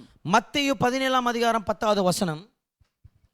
அப்பொழுது அவருடைய சீஷர்கள் அவரை நோக்கி, அப்படியானால் எலியா முந்தி வர வேண்டும் என்று வேத பாதகர் சொல்லுகிறார்களே, அது எப்படி என்று கேட்டார்கள். Now it's a valid question because they believe Jesus is the Messiah. Then why do they say Elijah must come first? இது ஒரு ஏற்றுக்கொள்ளத்தக்க ஒரு கேள்விதான். இப்படியாக இங்கே மேசியா இருக்கிறார், ஆனாலும் ஏன் எலியா முதலாவது வெளிப்பட வேண்டும் என்று சொல்லி கேட்கிறார்கள். Remember when John the Baptist was baptizing, the Pharisees were going to ask him, are you the Christ? Are you Elijah? இந்த யோவான் ஞானஸ்தானகன் இப்படியாக ஞானஸ்தானம் கொடுத்து கொண்டிருக்கும் பொழுது வேதபாரகர்கள் வந்து கேட்பார்கள், இப்படியாக பரிசேயர்கள் வந்து கேட்பார்கள், நீ எலியாவா அல்லது நீதான் மேசியாவா என்று சொல்லி வந்து கேட்பார்கள். Why did they expect Elijah to come first? ஏன் எலியா முந்தி வர வேண்டும் என்று சொல்லி எதிர்பார்க்கிறார்கள். Malachi 4:5. மல்கியா 4 வசனம். Behold, I will send you Elijah the prophet before the great and awesome day of the Lord comes. இதோ கர்த்தருடைய பெரியதும் பயங்கரமுமான நாள் வருகிறதுக்கு முன்னே நான் உங்களிடத்துக்கு எலியா தீர்க்கதரிசியை அனுப்புகிறேன். Now in Matthew chapter 17, the Lord will say, yes, that is true, Elijah will come first, and he will say, well, John the Baptist is the Elijah who is to come. மத்திய 14 பார்க்கும்போது இயேசு சொல்வார், ஆம் எலியா முதலாவது வர வேண்டும், இந்த நீங்கள் காணுகிற இந்த யோவான் ஞானஸ்நானகன் தான் எலியா என்று சொல்லி அவர் சொல்லுவார். Now the Jews expect when Christ comes, you must also have Elijah. யூதர்கள் எதிர்பார்த்த ஒரு காரியம் என்னவென்று சொன்னால், கிறிஸ்து வெளிப்படும் பொழுது எலியாவும் இருக்க வேண்டும் என்று சொல்லி. And sure enough, that's exactly what's going to happen. We're going to have the false Christ. We will also have someone who will come that the Jews will think this is Elijah. நிச்சயமாக இதுதான் நம்ம அவர்கள் எதிர்பார்த்து கொண்டிருந்த காரியம் நடக்க போகிறது. அதாவது கள்ள கிறிஸ்து எழும்பி வரப்போகிறான், இப்படியாக அவனுக்கு முன்பாக எலியாவும் வரப்போகிறான் என்று சொல்லி நீங்கள் கவனிப்பீர்கள். In Revelation chapter 13 we have two beasts. வெளிப்படுத்தின விசேஷம் 13 வாசிக்கும் போது ரெண்டு மிருகத்தை குறித்து நாம் வாசிக்கிறோம். In verse 1 we have the beast rising out of the sea. As you read, that is the Antichrist. முதல் இந்த மிருகத்தை பார்க்கும்போது சமுத்திரத்திலிருந்து அந்த கடலிலிருந்து புறப்பட்டு வருகிறதை நீங்கள் கவனிப்பீர்கள். இதுதான் அந்தி கிறிஸ்து. Verse 11, a beast coming out of the earth, that is the false prophet. 11 வசனத்தை வாசிக்கும் போது இன்னொரு மிருகம் இப்படியாக பூமியிலிருந்து புறப்பட்டு வரும், அதுதான் கள்ள தீர்க்கதரிசி. That beast is in Revelation chapter 19 when we read, we are told that beast is the false prophet. இந்த மிருகம் யார் என்று சொன்னால் வெளிப்படுத்தின விசேஷம் 19 வாசிக்கும் போது இதுதான் கள்ள தீர்க்கதரிசி என்று சொல்லி நமக்கு சொல்லப்பட்டிருக்கிறது. Let's read chapter 13 verses 13 and 14. நாம் வாசிப்போம் வெளிப்படுத்தின விசேஷம் 13 வசனமும் 14 வசனமும். It exercises all the authority of the first beast in its presence and makes the earth and its inhabitants worship the first beast, the Antichrist, whose mortal wound was sealed. It performs great signs even, now observe this, making fire come down from heaven to earth in front of people. And by the signs that it is allowed to work in the presence of the beast, it deceives those who dwell on earth, telling them to make an image for the beast that was wounded by the sword and yet lived. அன்றியும் அது மனுஷனுக்கு முன்பாக வானத்திலிருந்து பூமியின் மேல் அக்கினியை இறங்க பண்ணத்தக்கதாக பெரிய அற்புதங்களை நடப்பித்து மிருகத்தின் முன்பாக அந்த அற்புதங்களையும் செய்யும்படி தனக்கு கொடுக்கப்பட்ட சத்துவத்தினாலே பூமியின் குடிகளை மோசம் போக்கி பட்டயத்தினாலே காயப்பட்டு பிழைத்த மிருகத்திற்கு ஒரு சுரூபம் பண்ண வேண்டும் என்று பூமியின் குடிகளுக்கு சொல்லிற்று. Now, remember Elijah, he will say when he's contending with the false prophets of Baal, he will say, the God that answers by fire, he is God. ஞாபகம் இருக்கிறதா? இப்படியாக எலியா தீர்க்கதரிசி மற்ற மற்ற பாகால் தீர்க்கதரிசினோட எப்படியாக பேசிக்கொண்டிருக்கும் பொழுது அல்லது வாக்குவாதம் பண்ணி கொண்டிருக்கும் பொழுது அவர் சொல்லுவார், அக்கினினால் பதில் கொடுக்கிற தேவனே உண்மையான தேவன் என்று சொல்லி அவர் அங்கே சொல்லுவார். And sure enough, fire comes down from heaven and consumes the sacrifice. நன்றாக நாம் அறிந்திருக்கிறோம், இப்படியாக வானத்திலிருந்து அக்கினி வந்து அந்த பலியை அது முற்றிலுமாக அது இப்படியாக அது அழித்து போட்டது அல்லது உரிந்து போட்டது என்று பார்க்கிறோம். Elijah also did other miracles. எலியா மற்ற அற்புதங்களையும் செய்திருந்தார். So here comes a man who does miracles, and one of the significant miracles is in front of the people he will call fire down from heaven. இங்கே பார்க்கும் பொழுது இந்த மனுஷன் இப்படியாக அவன் அநேக அற்புதங்களை செய்வான். ஒரு அடையாளமான ஒரு அற்புதம் என்னவென்று சொன்னால் வானத்திலிருந்து அவன் அக்கினியை வரவேற்பான். Can you imagine in the minds of the Jews as well as in the mind of other Christians, this is what Elijah did? This is exactly what he is doing. Is this Elijah who is supposed to come?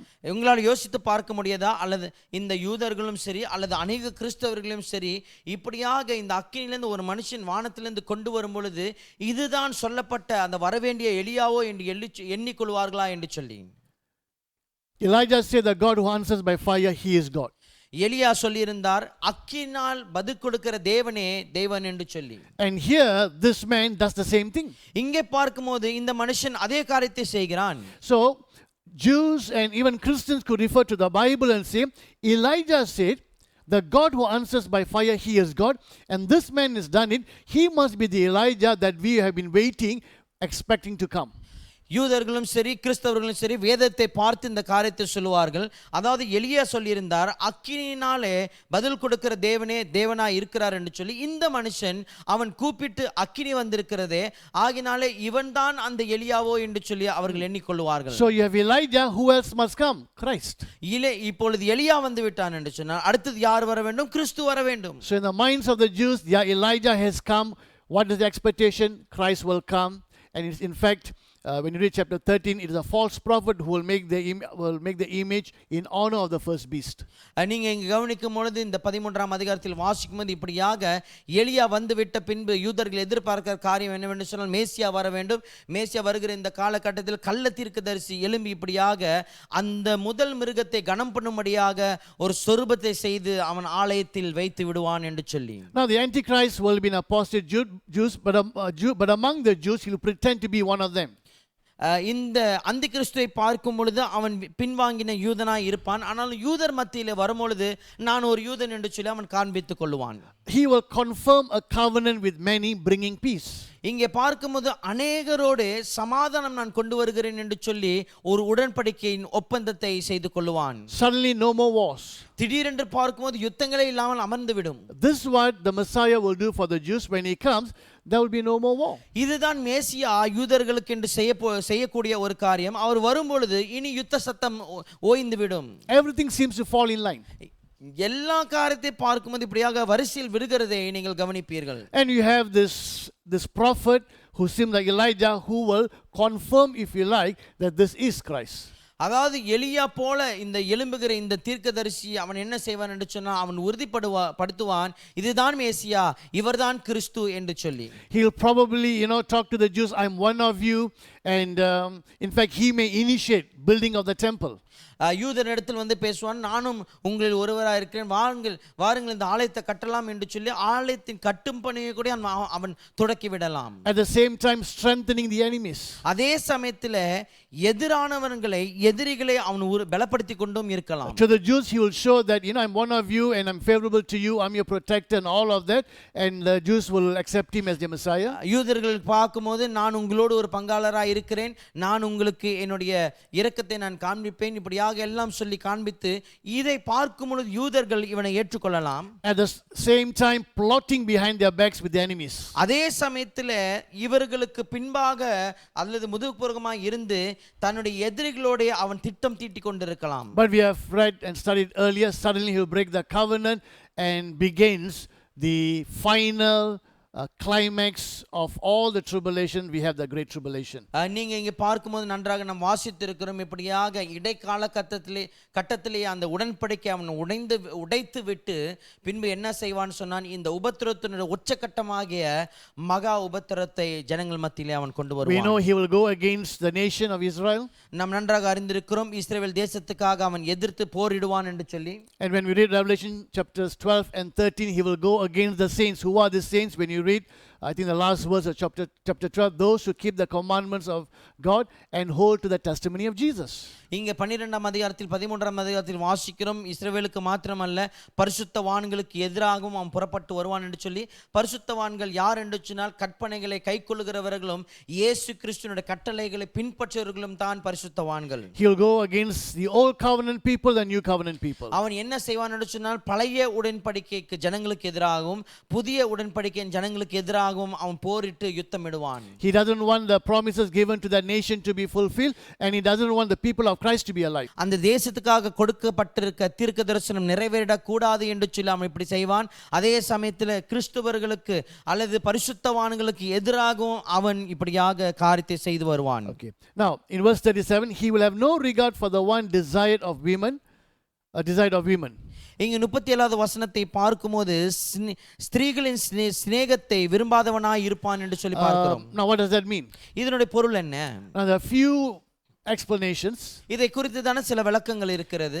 Now, those who don't believe there will be a future antichrist, they will say, well, this king of the north must be someone in the past. அதாவது எதிர்காலத்தில் இந்த அந்தி கிறிஸ்து என்று சொல்லி இராது என்று சொல்லி நம்புகிறவர்கள் என்ன சொல்லுவார்கள் என்று சொன்னால், இந்த ராஜா வடதேசத்தின் ராஜாவை பார்க்கும்போது இது கடந்த ஒரு காலம், கடந்த ஒரு சம்பவம் என்று சொல்லி சொல்லிவிடுவார்கள். And so the one desired by the women, they will say must be some kind of god. Some mention maybe Stammus. அதாவது பெண்களால் விரும்புகிற ஒரு மனுஷன் அல்லது தேவனா இருக்கும் என்று சொன்னால் அது தேவனா இருக்கும் அல்லது ஸ்டேமஸா இருக்கும் என்று சொல்லி சொல்லுவார்கள். Now those who believe that there is a future antichrist, and in particular that this final king of the north is the antichrist. அதாவது யாரெல்லாம் இப்படியாக எதிர்காலத்தில் அந்தி கிறிஸ்து இருக்கிறான், இந்த கடைசி வடதேசத்தின் கடைசி ராஜா தான் அந்தி கிறிஸ்து என்று சொல்லி நம்புகிறவர்கள். Now some believe the meaning is the antichrist will not desire women. அதனுடைய அர்த்தம் என்னவென்று சொன்னால் சில ஆட்கள் சொல்லுகிறார்கள், இந்த அந்தி கிறிஸ்து ஸ்திரீகளை சிநேகத்தை அல்லது பெண்களை அவன் விரும்ப மாட்டான் என்று சொல்லி. That's why some believe that the antichrist will be gay. ஆகினால் தான் சில ஆட்கள் நம்புகிறார்கள் அந்தி கிறிஸ்து ஓரிணைப்பு செயலாளராக இருப்பான் என்று சொல்லி. The antichrist will be gay. அந்தி கிறிஸ்து ஒரு கேயா? Anyway, that's one view. அது ஒரு பார்வை. Some say that he will not care about the desires of the women. In other words, he will suppress and oppress women. அதாவது இன்னொரு ஆட்கள் சொல்லுகிறார்கள் இப்படியாக பெண்களுடைய வாஞ்சை அவன் அதை குறித்து அவன் கொஞ்சம் கூட எண்ண மாட்டான். அதாவது என்ன அர்த்தம் என்று சொன்னால் பெண்களை அவன் ஒடுக்குவான் இப்படியாக என்று சொல்லி சொல்லப்படுகிறது. He may consider women as inferior. இந்த பெண்கள் எல்லாம் குறைக்கப்பட்டவர்கள், தாழ்ந்தப்பட்டவர்கள் என்று சொல்லி அவன் நினைப்பான். Now, if you look at this verse, இந்த வசனத்தை நீங்கள் கவனிப்பீர்கள் என்றால் we need to look at three statements. நீங்கள் மூன்று காரியத்தை கவனிக்க வேண்டும். He will not acknowledge the God of his fathers. முதல் காரியத்தை கவனிக்கும் பொழுது தன் பிதாக்களின் தேவனை அவன் மதியாமல் போவான். Statement number 2, he will not acknowledge the desire of the women. இரண்டாவது காரியத்தை பார்க்கும் பொழுது பெண்ணின் எதிர்பார்ப்பை வாஞ்சத்தை அவன் கொஞ்சம் கூடயும் அது மரியாதை கொடுக்காமல் இருப்பான். Number 3, in that verse he will read, in fact he will not regard any gods. மூன்றாவது காரியத்தை நீங்கள் கவனிப்பீர்கள், அதே வசனத்தில் எந்த ஒரு தேவர்களையும் பொருட்டாய் எண்ண மாட்டான். So in these three statements, number 1 is about God, number 3 is also about God or gods. முதல் காரியத்தை பார்க்கும்போது இந்த வாக்கியங்களில் முதல் காரியத்தை தேவனை குறித்து இருக்கிறது, பின்பு மூன்றாவது வாக்கியத்தை பார்க்கும் பொழுது தேவர்களை அல்லது தெய்வங்களை குறித்து சொல்லப்படுகிறது. So in the third statement, in fact he will not regard any gods. That shows the one desired by the women must also be within that line, God. அதாவது இந்த மூன்றாவது வாக்கியத்தை பார்க்கும்போது அவன் எந்த தெய்வங்களையும் மதிக்க மாட்டான், கனம் செலுத்த மாட்டான் என்று சொல்லி பார்க்கும் பொழுது இவனை அதாவது பெண்கள் அவனை வாஞ்சிக்க கூடும் என்று சொன்னால் அவன் தேவஸ்தானத்தில் தான் இருக்கக்கூடும். That's why the ESV has translated he will have no regard for the one desired of women, although the word one doesn't appear in the Hebrew. இந்த காரியத்தில் நம்ம கவனிக்கும் போது இவன் பெண்களால் வாஞ்சிக்கப்பட்டவனாய் இருந்தாலும் கூட இவன் பெண்களை அசட்டை பண்ணுவனாய் இல்ல பொருட்டாய் எண்ணாதவனாய் இருப்பான் என்று சொல்லி கவனிக்கிறோம். Therefore all three refers to some God. So the one desired by the women must also be something within that line. ஆகினாலே இந்த மூன்று காரியத்தை பார்க்கும் பொழுது இது தேவன் என்ற இந்த காரியத்தில் அடங்கி இருக்கிறபடினாலே இப்படியாக இந்த தேவனுடைய இந்த காரியத்தில் அடங்கினவனாதான் இவன் காணப்பட முடியும். That's why some believe that this refers to Jewish women, and they have been waiting for their Messiah, and it's the desire of every woman that they will be the one who will give birth to the Messiah. சில ஆட்கள் நம்புகிறார்கள் இது இப்படியாக யூத பெண்களுடைய வாஞ்சை என்னவென்று சொன்னால் அவர்கள் தேவனுக்காக தன்னுடைய மேசியாக்காக காத்து கொண்டிருக்கிறபடினாலே இந்த மேசியாவை பெற்றெடுக்கிறவள் நானா இருக்க கூடுமோ என்று சொல்லி அவர்கள் எதிர்பார்த்து கொண்டிருக்கிறார்கள். If that is the meaning here, then he will also speak against Jesus Christ. இதனுடைய அர்த்தம் இப்படி இருக்கிறபடினாலே அடுத்த காரியம் என்னவென்று சொன்னால் அவன் இயேசு கிறிஸ்துவை குறித்தும் இப்படியாக அவன் மோசமாய் பேசுவான். But let's be aware, it's not an easy phrase to understand. நாம் இதை அறிந்து கொள்ள வேண்டும். இது நாம் அறிந்து கொள்ள இது ரொம்ப சுலபமான ஒரு பகுதி கிடையாது. Now verse 37, he will exalt himself as God. 37வது வசனத்தில் வாசிக்கும் போது தன்னை தேவனாக அவன் உயர்த்தி கொள்ளுவான். In the same verse, he will honor a God of fortress or God of war. அதே சமயத்தில் அதே வசனத்தில் நீங்கள் வாசிப்பீர்கள் என்று சொன்னால் அரண்களின் தேவனை தன் ஸ்தானத்திலே கனம் பண்ணுவான். So he claims to be God, at the same time he has a God. அவனே தேவன் என்று சொல்லி அவன் சொல்லிக் கொள்வான். அதே சமயத்திலே அவனுக்கு மேலாக ஒரு தேவன் இருக்கிறது என்று சொல்லி காண்பிப்பான். In 2 Thessalonians chapter 2 verse 4, 2 தெசலோனிக்கேயர் 2ஆம் அதிகாரம் 4வது வசனம், who opposes and exalts himself against every so-called God or object of worship, so that he takes his seat in the temple of God, proclaiming himself to be God.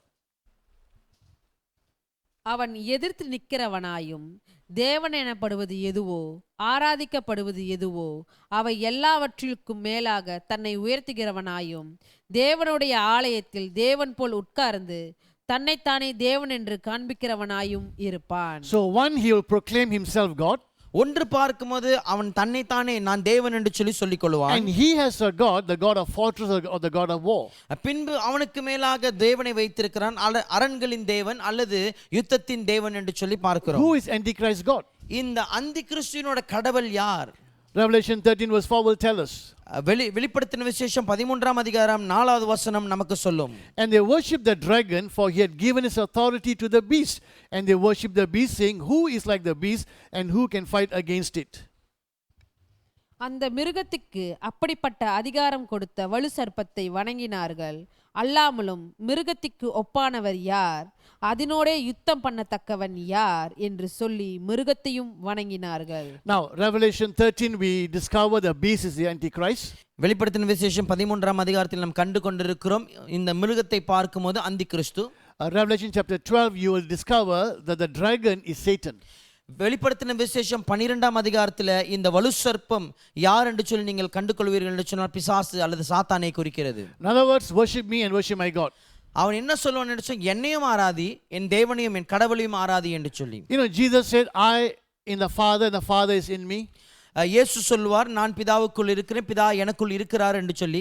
If you have seen me, you have seen the Father. என்னை கண்டிருப்பீர்கள் என்று சொன்னால் பிதாவை நீங்கள் கண்டிருக்கிறீர்கள். The Antichrist may do something similar like that. இதே போன்ற காரியத்தை அந்தி கிறிஸ்துவும் செய்வான். If you worship me, it's the same as worshiping my God. என்ன நீங்க ஆராதிப்பீங்கன்னு சொன்னா என் தேவனை ஆராதிக்கிறதுக்கு சமமா So இருக்கிறது. you must acknowledge me as you must acknowledge my God. ஆகினாலே நீங்கள் என்னை ஆமோதிக்க வேண்டும் என் தேவனையும் நீங்கள் ஆமோதிக்க வேண்டும். Now some of you may think, can a man come and claim himself God? Will multitudes go and worship him? சில பேர் நீங்கள் நினைக்கலாம், அதாவது ஒரு மனுஷன் வந்து புறப்பட்டு நான் தேவன் என்று சொல்லிய உடனே அநேக பேர் இந்த மனுஷனை ஆராதிக்க ஆரம்பித்து விடுவார்களோ I'm telling you, it's going to be an easy thing. நான் உங்களுக்கு சொல்லுகிறேன் இது ரொம்ப இலகுவான சாதாரணமான காரியமா இருக்க போகுது. Because things like this has been going on for a long time. Even now there are people who claim themselves as God or as Christ, and people believe them. ஏனென்று சொல்ல இந்த காரியம் அநேக வருடங்களாக இப்படி நடந்து கொண்டிருக்கிறது. இன்றைக்கும் பார்க்கும்போது சில ஆட்கள் நான் தான் கிறிஸ்து என்று சொல்லிக்கொண்டு திரிகிறார்கள். இவர்களே மனுஷர்கள் ஆராதித்துக் கொண்டிருக்கிறார்களே. Let me give you just one example. There are many, but let me just give you this example. அநேக உதாரணங்கள் இருக்கிறது. ஆனால் இந்த ஒரு மனுஷனை குறித்து உதாரணம் எடுத்து மாத்திரம் உங்களிடத்தில் நான் சொல்லுகிறேன். Now the picture you see, this man's name is Jose Luis de Jesus. இங்கே பார்க்கிற இந்த மனுஷனுடைய படத்தை நீங்கள் பார்ப்பீர்கள் என்று சொன்னால் இந்த மனுஷன் யார் என்று சொன்னா ஹோசே லூயிஸ் டே ஜீசஸ்.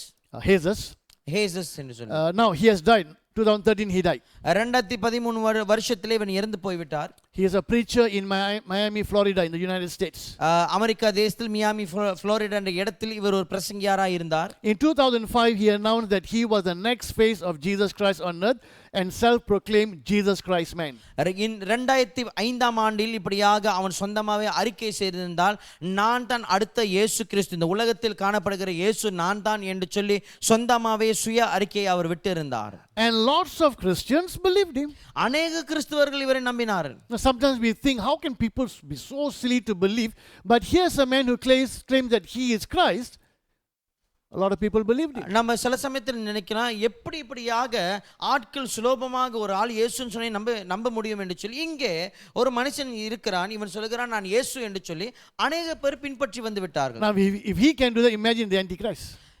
இந்த சாதாரண மனுஷனாலே இப்படி செய்ய முடியும் என்று சொன்னால், அந்தி கிறிஸ்து இன்னும் எவ்வளவு செய்வான் என்று சொல்லி யோசித்து பாருங்க. And besides the Antichrist, you have this prophet who seems to be like Elijah. அதாவது அந்தி கிறிஸ்து ஒரு பகுதியில் இருந்தாலும் இன்னொரு பகுதியை பார்க்கும்போது நான் தான் எலியா என்று சொல்லி சொல்லுகிற இந்த கள்ள தீர்க்கதரிசி இருக்கிறான், இவனும் இருக்கும் பொழுது இன்னும் என்ன நடக்கும்? Then in 2006 he claimed that he was the Antichrist. 2006ஆம் ஆண்டிலே பார்க்கும்போது அவன் சொல்லுகிறான் நான் அந்தி கிறிஸ்து என்று சொல்லி அறிக்கையிட்டார். From Christ he now becomes Antichrist. கிறிஸ்துல இருந்து இப்போது அந்தி கிறிஸ்துவா மாறிவிட்டார். In fact, he claimed that he was both. சில சமயத்தில் சொல்லி இருந்தார், நான் ரெண்டாகவும் கிறிஸ்துவாகவும் இருக்கிறேன், அந்தி கிறிஸ்துவாகவும் இருக்கிறேன். I am Christ, I am the Antichrist. நானே கிறிஸ்து, நானே அந்தி கிறிஸ்து என்று சொல்லி இருக்கிறார். We wonder how can they say that? How can people believe? They have ways of explaining it. எப்படி ஒரு மனுஷன் இப்படியாக சொல்ல முடியும்? சொல்லும் பொழுது மற்ற ஆட்கள் எப்படி நம்ப முடியும் என்று சொல்லி நீங்க யோசிக்கலாம். இவர்கள் சொல்லுகிற காரியத்தை எப்படி சொல்லுகிறாரோ அதை வைத்து ஜனங்கள் நம்பி விடுவார்கள். See, the word anti or anti can mean to go against, to oppose. It can also mean substitute, to take the place of. அதாவது இந்த என்டி என்று சொல்கிற இந்த வார்த்தை என்னவென்று சொல்லலாம், ஒன்று எதிராக புறப்பட்டு போகிறது, அல்லது இதுக்கு பதிலாக அல்லது கிறிஸ்துவுக்கு பதிலாக நான் என்று சொல்லுகிறது அந்தி கிறிஸ்து என்று சொல்லலாம். So I am Antichrist, meaning I am taking the place of Christ, of the real Christ. அதாவது நான் அந்தி கிறிஸ்து என்று சொல்லும் பொழுது அந்த உண்மையான கிறிஸ்துவின் இடத்தை இப்பொழுது நான் எடுத்துக்கொள்கிறேன், ஆகினால் நான் அந்தி கிறிஸ்து என்று கூடயும் சொல்லலாம். People believed him. ஜனங்கள் இவரை நம்பினார்கள். Now he claimed he had about 2 million followers. We do not know, but 2 million followers in about 37 nations. ஏறக்குறைய 37 நாடுகளிலிருந்து அவருக்கு ஏறக்குறைய 20 லட்சம் ஆட்கள் பின்பற்றி வந்து கொண்டிருந்தார்கள் அவர் சொல்லியிருந்தார். A man called Sun Yun Moon from Korea claimed he was the second coming of Christ. Sun Myung Moon என்கிற ஒரு கொரியா நபரை பார்க்கும் பொழுது அவர் தான் இந்த இயேசு கிறிஸ்து இரண்டாம் வருகையில் வந்தவர் என்று சொல்லி அறிக்கையிட்டிருந்தார். Multitudes believed him. ஜனங்கள் திரளாய் அவரை நம்பினார்கள். Now he is dead. Now yet people believe him. அவர் மரித்து போய் விட்டார், ஆனால் இன்னும் ஜனங்கள் நம்பிக்கொண்டிருக்கிறார்களே. There was another very well-known incident in Waco, Texas, in the United States. Waco Texas என்கிற அமெரிக்கா தேசத்தில் உள்ள ஒரு இடத்தில் நடந்த ஒரு பேர் பெற்ற ஒரு சம்பவம். A man called David Koresh. David Koresh என்று சொல்லப்பட்ட ஒரு நபர். He claimed that he is the second coming of Christ. அவர் சொல்லியிருந்தார் நான் தான் இரண்டாம் முறையிலே வந்த இயேசு கிறிஸ்து என்று சொல்லி. Christians who've been going to church, reading the Bible, listening to all the sermons, believed him. சபைக்கு போற கிறிஸ்தவர்கள், வேதத்தை வாசித்த கிறிஸ்தவர்கள் இதெல்லாம் கண்ட உடனே இதை நம்பி விடுகிறார்கள். He was shot dead anyway. அவர் இப்படியாக சுட்டு கொல்லப்பட்டார். Now there's been so many who have come and claimed they are Christ. There are Christians who believe it. நிறைய ஆட்கள் இப்படியாக எழும்பி வந்து நான் தான் கிறிஸ்து என்று சொல்லி இருக்கிறார்கள். அநேக கிறிஸ்தவர்கள் இப்போன்ற ஆட்களை நம்பி இருக்கிறார்கள். So if Christian can be deceived into believing this, forget about the rest of the world. கிறிஸ்தவர்கள் இதை நம்பிக்கை கொள்ளும்படியாக வஞ்சிக்கப்படுவார்கள் என்று சொன்னால் இந்த உலகத்தில் மற்றவர்களை குறித்து நாம் யோசிக்க வேண்டிய அவசியமே இல்லை. Some of us may think, how can these people be so silly? சில சமயத்தில் நான் நினைக்கிறேன், எப்படி இவங்க இப்படி சின்ன பிள்ளைத்தனமா நடந்துக்கிறாங்கன்னு. It's easy to look at another person and judge them. மற்ற ஆட்களை பார்த்து நம்ம விமர்சனம் செய்வது அல்லது நியாயம் தீர்ப்பது சுலபமான காரியம். I wonder how many think that we believe, we assume is true, but maybe it's not true. எத்தனை பேர் நாம இப்ப இதை நம்புகிறோம், இது உண்மையா இல்லையா என்று சொல்லாமல் இருக்கலாம். Maybe the thing that I've been taught or led to believe may not be true. We do not know. அதாவது எனக்கு சொல்லப்பட்ட காரியங்கள், நான் நம்பிக்கை கொண்டிருக்கிற காரியங்கள் இது உண்மையா இருக்குமோ இல்லது உண்மையா இல்லாமல் இருக்குமோ என்று சொல்லி யாருக்கு தெரியும் என்று சொல்லியும் நினைக்கலாம். It is one thing to read the Bible, another thing to thoroughly study the Bible and think critically. வேதத்தை வாசிப்பது ஒன்று, அதே சமயத்தில் வேதத்தில் முழுமையாக ஆராய்ந்து இதை குறித்து இப்படியாக சிந்தனை செய்வது இன்னொரு காரியம். Many people just believe what is preached to them. நிறைய ஆட்களை பார்க்கும்போது எதெல்லாம் அவர்களிடத்தில் பிரசங்கமாய் போதிக்கப்படுகிறதோ அதெல்லாம் ஏற்றுக்கொள்வார்கள். Especially if there are some verses quoted. விசேஷமாக ஒரு வசனங்களை எடுத்து பேசிட்டாலே போதும் அதை ஏற்றுக்கொள்வார்கள். So did his church members. அதே போல தான் இவருடைய சபை So விசுவாசி. this is a warning we need to take into account. இந்த எச்சரிக்கையின் தொடுப்பை நாம் எல்லோரும் மிகவும் கவனமாக எடுத்துக்கொள்ள Then வேண்டும். in 2007, he was divorced from his wife or separated from his wife because according to her, he started to say that he was God and I was not comfortable with that.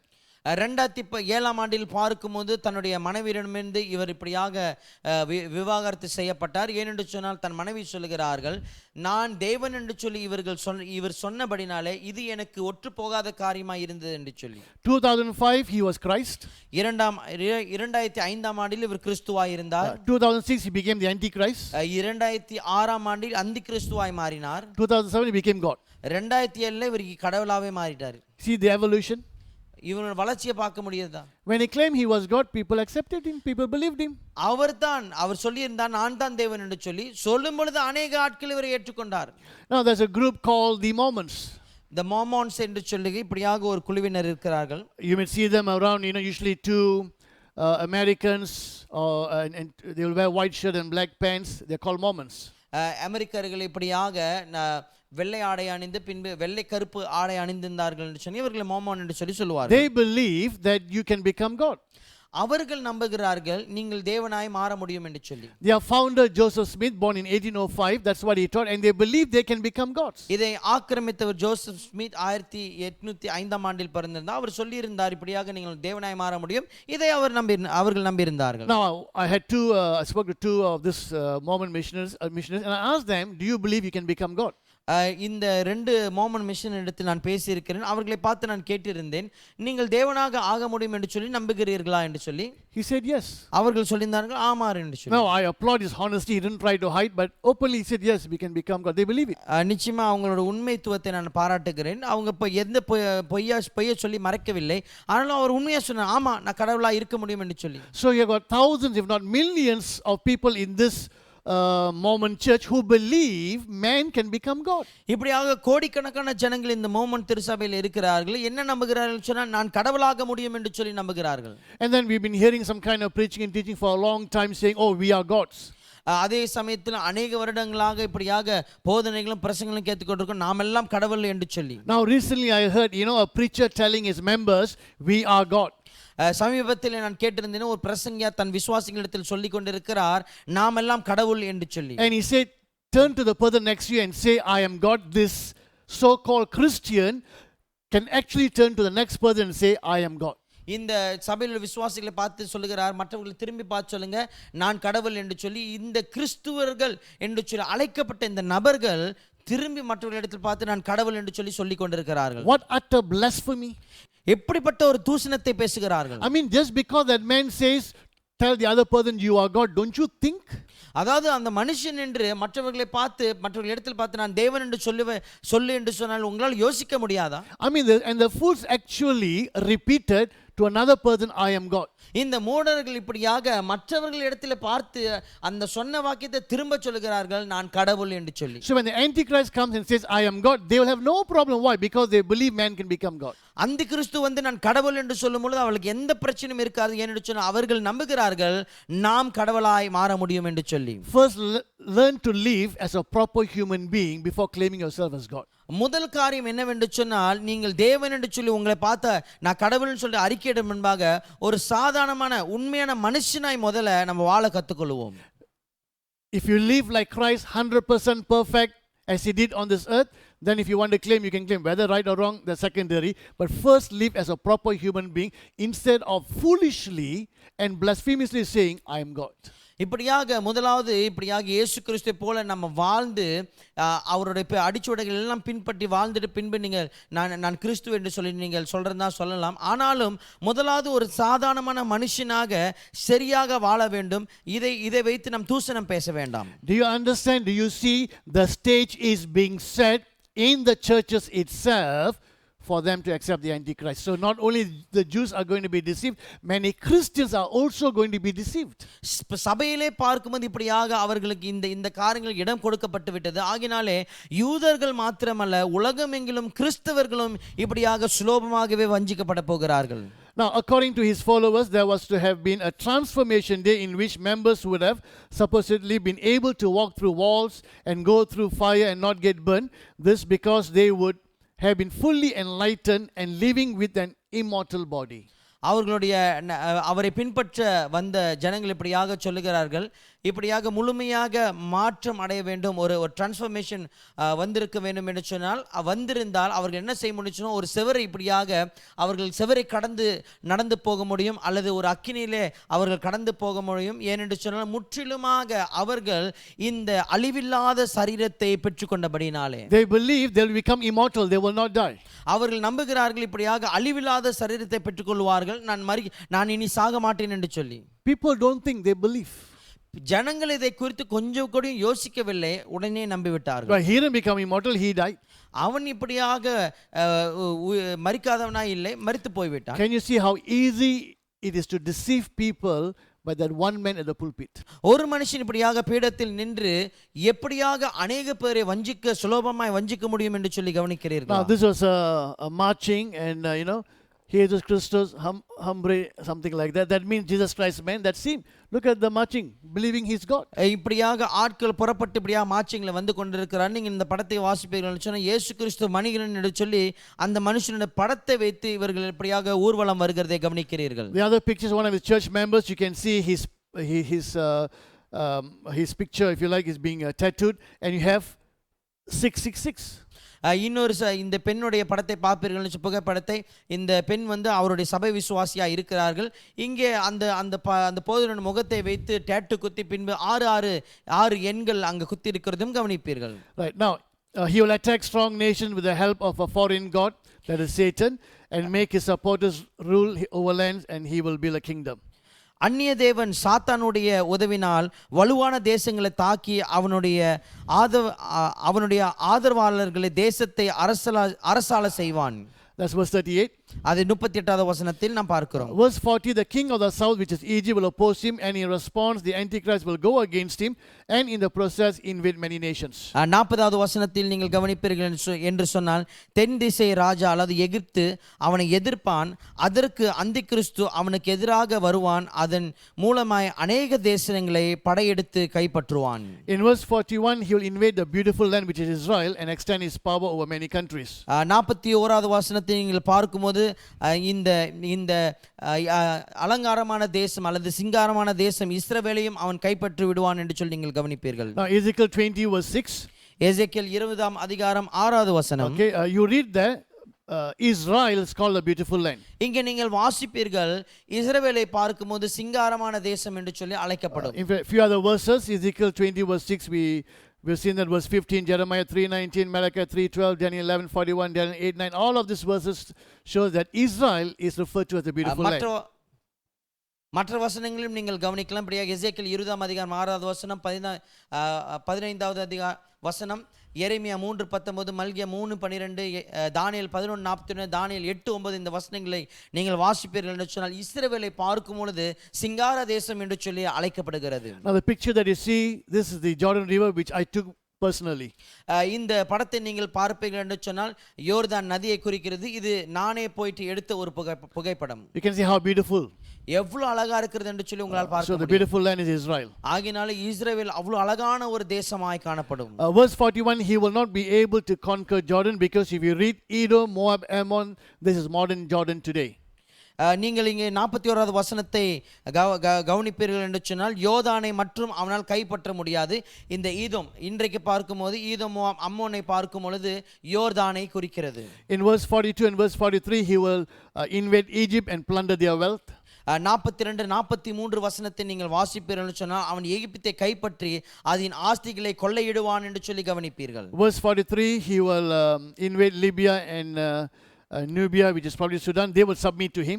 43வது வசனத்தில் நீங்கள் வாசிக்கும் பொழுது Libya மற்றும் Nubia இன்றைக்கு Sudan என்று அழைக்கப்பட்டிருக்கிறது, அதையும் அவன் கைப்பற்றி விடுவான், அந்த தேசங்கள் அவனுக்கு கீழ்ப்படிந்து விடும். Verse 44, reports from the north and the east alarms him, so perhaps he hears about rising opposition and he will go in anger, he'll go against a rampage, on a rampage.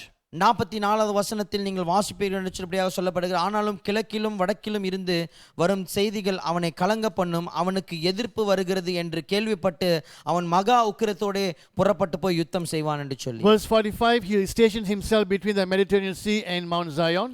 45வது வசனத்தில் நீங்கள் வாசிப்பீர்கள் என்று சொன்னால் அவன் தன்னை மத்திய கடலுக்கும் Zion மலைக்கும் இடையில் தன்னை நிலைநிறுத்தி அல்லது நிலைநிற்பான் என்று சொல்லி வசனம் சொல்கிறது. And verse 45, he will meet his end. பின்பு 45வது வசனத்தை நீங்கள் கவனிப்பீர்கள் என்று சொன்னால் அவன் தன் முடிவை சந்திப்பான். So as we conclude, let's just make a quick comparison between Daniel 7, Daniel 8, Daniel 11 and the book of Revelation. இந்த முடிவுக்கு நாம் கொண்டு வருகிறதில் இந்த தானியேல் 7ஆம் அதிகாரம் 8ஆம் அதிகாரம் 11ஆம் அதிகாரம் வெளிப்படுத்தின விசேஷத்தில் ஒரு கண்ணோட்டம் இடுவோமாக. Okay, so the little horn of chapter 7 is the little horn of chapter 8.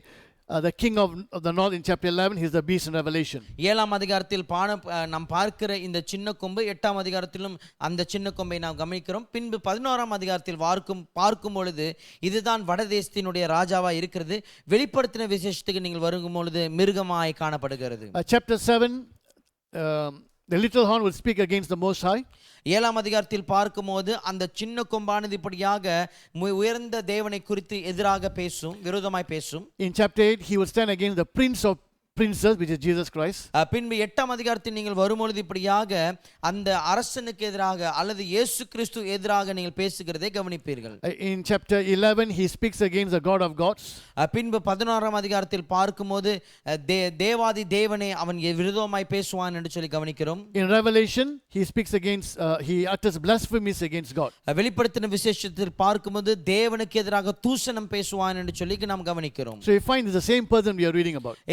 இந்த வசனங்களை நீங்கள் வாசிக்கும்போது இந்த ஒரே நபரை குறித்து தான் வாசித்துக் கொண்டிருக்கிறோம். Chapter 7, he oppresses the saints. 17ஆம் அதிகாரத்தில் பார்க்கும்போது பரிசுத்தவான்களை அவன் ஒடுக்குவான். In chapter 8, the little horn will, throw the stars down. 8ஆம் அதிகாரத்தில் வாசிக்கும் பொழுது இந்த சின்ன கொம்பானது இந்த நட்சத்திரங்களை பிடுங்கி அதை பூமியின் மீது வீசும். Cannot refer to actual stars. நிச்சயமா உண்மையான நட்சத்திரத்தை வைத்து பேச முடியாது. Cannot refer to angels because the Antichrist is not going to throw down angels. நிச்சயமா தேவதூதர்களை பத்தி நீங்கள் சொல்ல முடியாது. என்ன சொன்னா அந்தி கிறிஸ்து நிச்சயமா தேவதூதர்களை பிடுங்கி வீச முடியாது. Probably the same meaning as we read in chapter 7, oppressing the saints. இதனுடைய அர்த்தம் எப்படியாக 7ஆம் அதிகாரத்தில் வாசித்த அர்த்தமா இருக்கலாம். இந்த பரிசுத்தவான்களை அவன் ஒடுக்குவான். So some of them will die as martyrs, some of them will fall, will backslide. சில ஆட்களை பார்க்கும்போது இரத்த சாட்சிகளாய் மரித்து போவார்கள். சில ஆட்களை பார்க்கும்போது இப்படியாக பின்வாங்கி போய் விடுவார்கள். In Revelation, he makes war on the saints. வெளிப்படுத்தின விசேஷத்தில் பார்க்கும்போது பரிசுத்தவான்களுக்கு எதிராய் அவன் யுத்தத்தை தொடுப்பான் என்று பார்க்கிறோம். That's chapter 13. 13ஆம் அதிகாரம். Chapter 7, we have the 10 kings, the 10 horns, which we are told it's 10 kings. In Revelation chapter 17, we have 10 kings. இங்கே பார்க்கும்போது தானியேல் 7ஆம் அதிகாரத்தில் பார்க்கும்போது இந்த 10 கொம்புகளை நாம் கவனித்திருக்கிறோம். நமக்கு சொல்லப்பட்டிருக்கு 10 ராஜாக்கள் என்று சொல்லி.